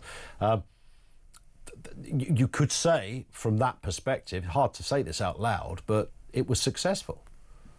Yeah, I mean, you know, if your argument is I want to get lots of publicity for something that I believe in as an activist, as an example, then certainly conducting that type of attack gets that type of publicity. And if we look at the attacks on politicians generally, certainly over the last 20 years, all the politicians have been attacked around a global issue, not around anything they've said particularly or any particular belief they had, but because they represent the government or the state, even if they're opposition politicians. And so those individuals believe that they are representing a cause. And actually that becomes one of the indicators of someone who's quite dangerous. Because what they're actually doing is fighting for a cause. So they believe that what they're doing is actually bigger than them. It's more important than them. And that's their kind of motivation. So absolutely, that kind of attracting attention to that particular cause is a really significant element of their motivation. It's interesting, isn't it, when it comes to politicians? I'm always slightly fascinated by this. I've done work over the years with different Home Secretaries, for example. And the Home Secretary does get a fairly robust security detail, as you will know. And I was at an event and his car showed up and I'm tempted to say maybe 8 or so cops around him, arguably more that you don't see. But about 3 days later, I was at another event that he was at. It was a similar event, but elsewhere. And there were many, many more, and I was talking to this copper off the record, as it were. I can say this now.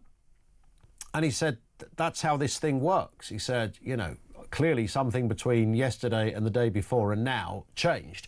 And a threat was increased. And I was thinking about poor old Sajid Javid at the time, thinking, wow, you live with that. You live with the fact, right, we're going to take you down this road, we're going to walk out, and all this is, as you know, is carefully planned. We're going to walk this way.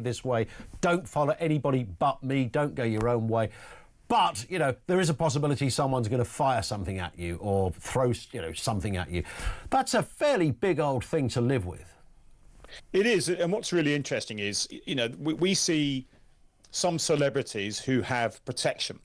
And you sort of think, well, why do you want protection? And sometimes it's an ego thing rather than a threat thing. Yeah. And what's really interesting is, we sometimes work with protection companies that where our clients need protection. And what they experience quite quickly is the claustrophobic nature of that protection. Because when it's done properly, it's 24/7. Yep. And, you can't just go where you want to go. And, you've always got someone there looking after you. And there is an element of having that protection that actually creates greater anxiety. Because suddenly the people around you are thinking, your family or whoever, thinking, Christ, there must be something really serious here now. So, in terms of politicians and other it's a flexible pattern where they'll have and the royal family the same, they will have a small close protection team that work with them on a daily basis, so they know each other quite well. But then that will flex in terms of there'll be some events where they might just go with 2 people. And there'll be others, as you rightly pointed out, where the security is increased, either because there is a threat against them or just because the nature of the event requires more policing or more security around it.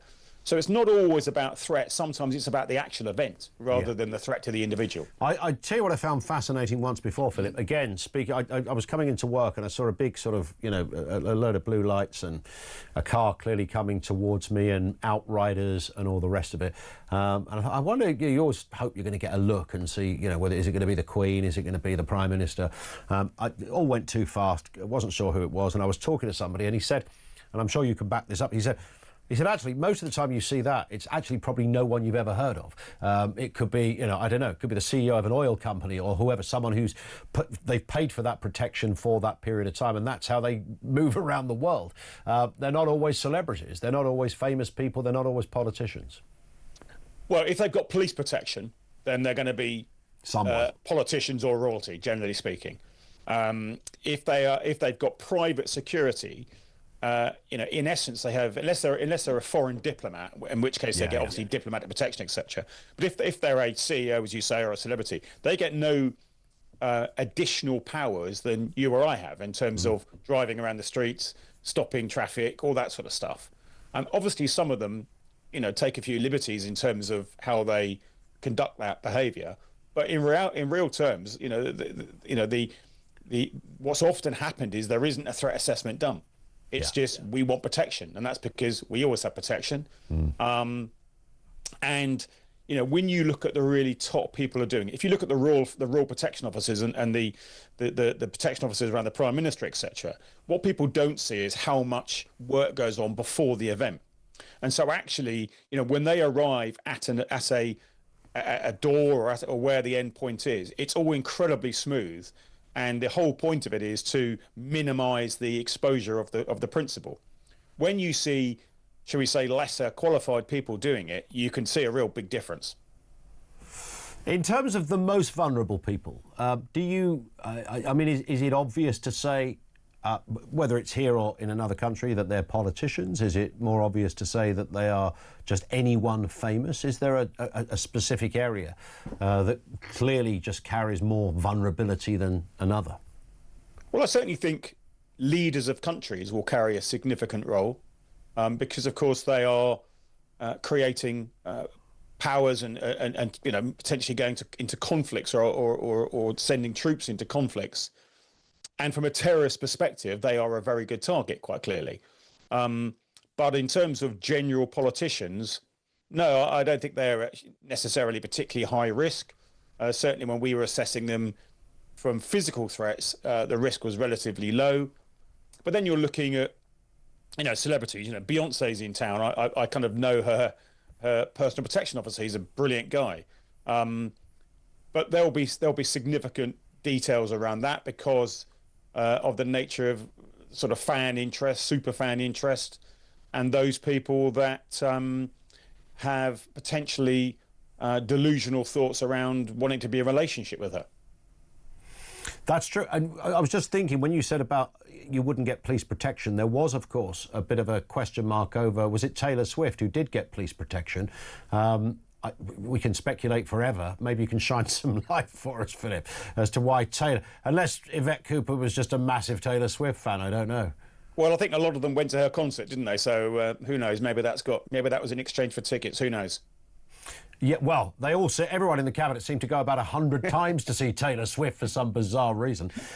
In terms of politicians and the threat that continues to them, it's ongoing. We know I mentioned Joe Cox, and you're very familiar with that story, and of course David Amess as well.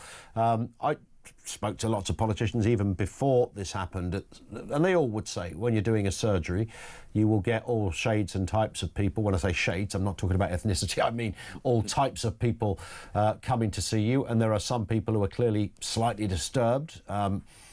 It's always a moment where you wonder. But of course, we've seen on two occasions, one literally was in an MP's surgery, of course, in David Amess, the other, Joe Cox, while out in the street. I mean, that one assumes is an area of accelerated vulnerability.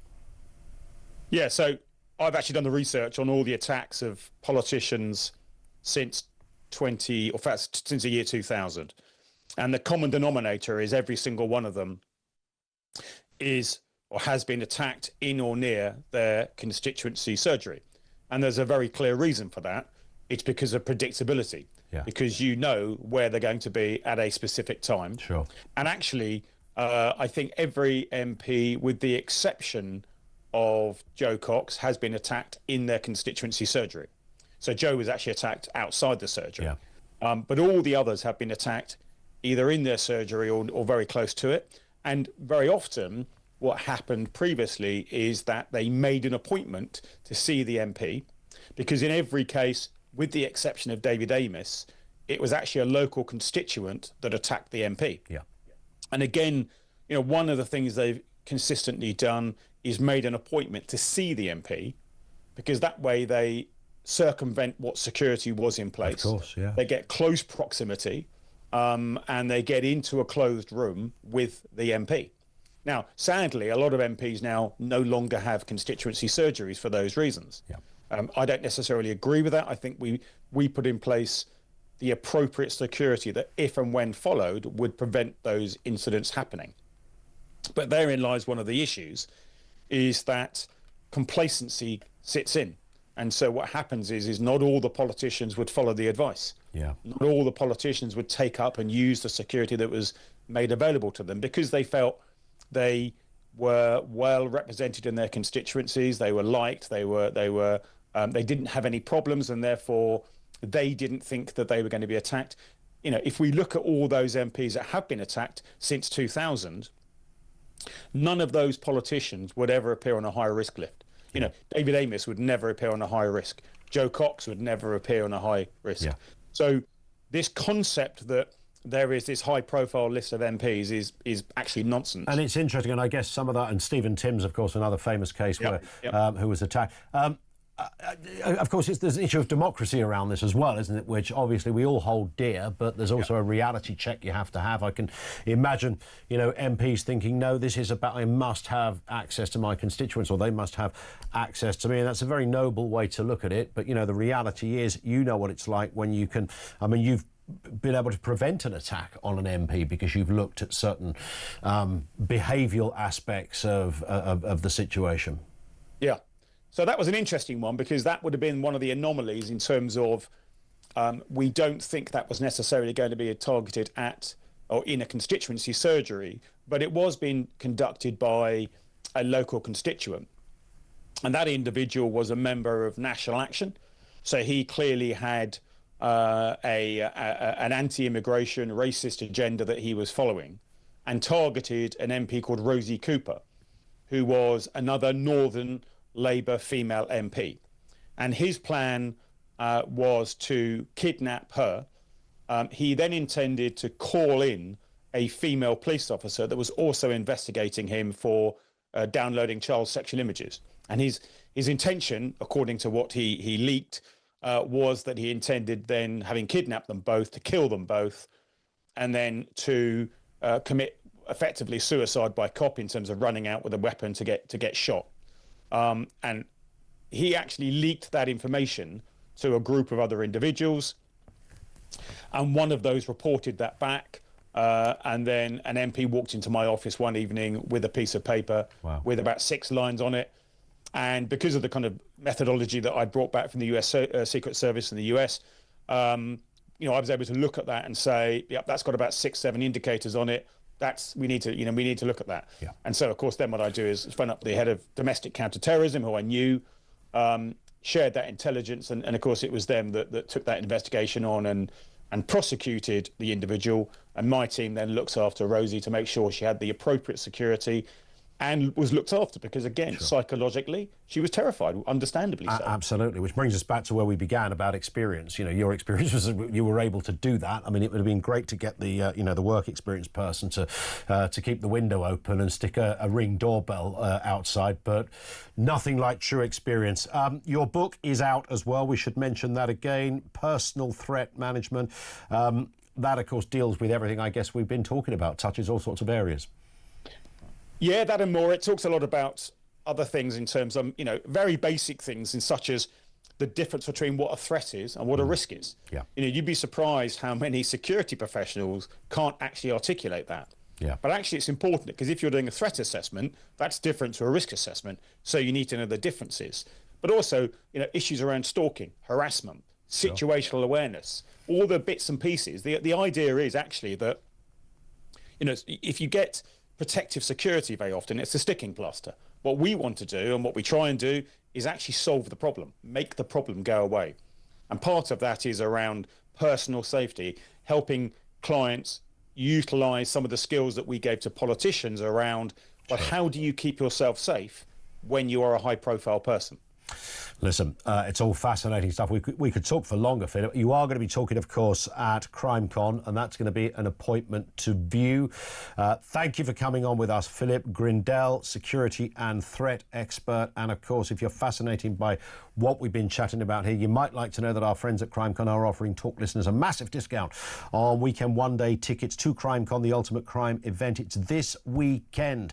To save over 40% on your ticket, go to crimecon.co.uk and use the special code TalkTV, and we'll see you there. We'll talk to Kevin O'Sullivan next.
across the UK.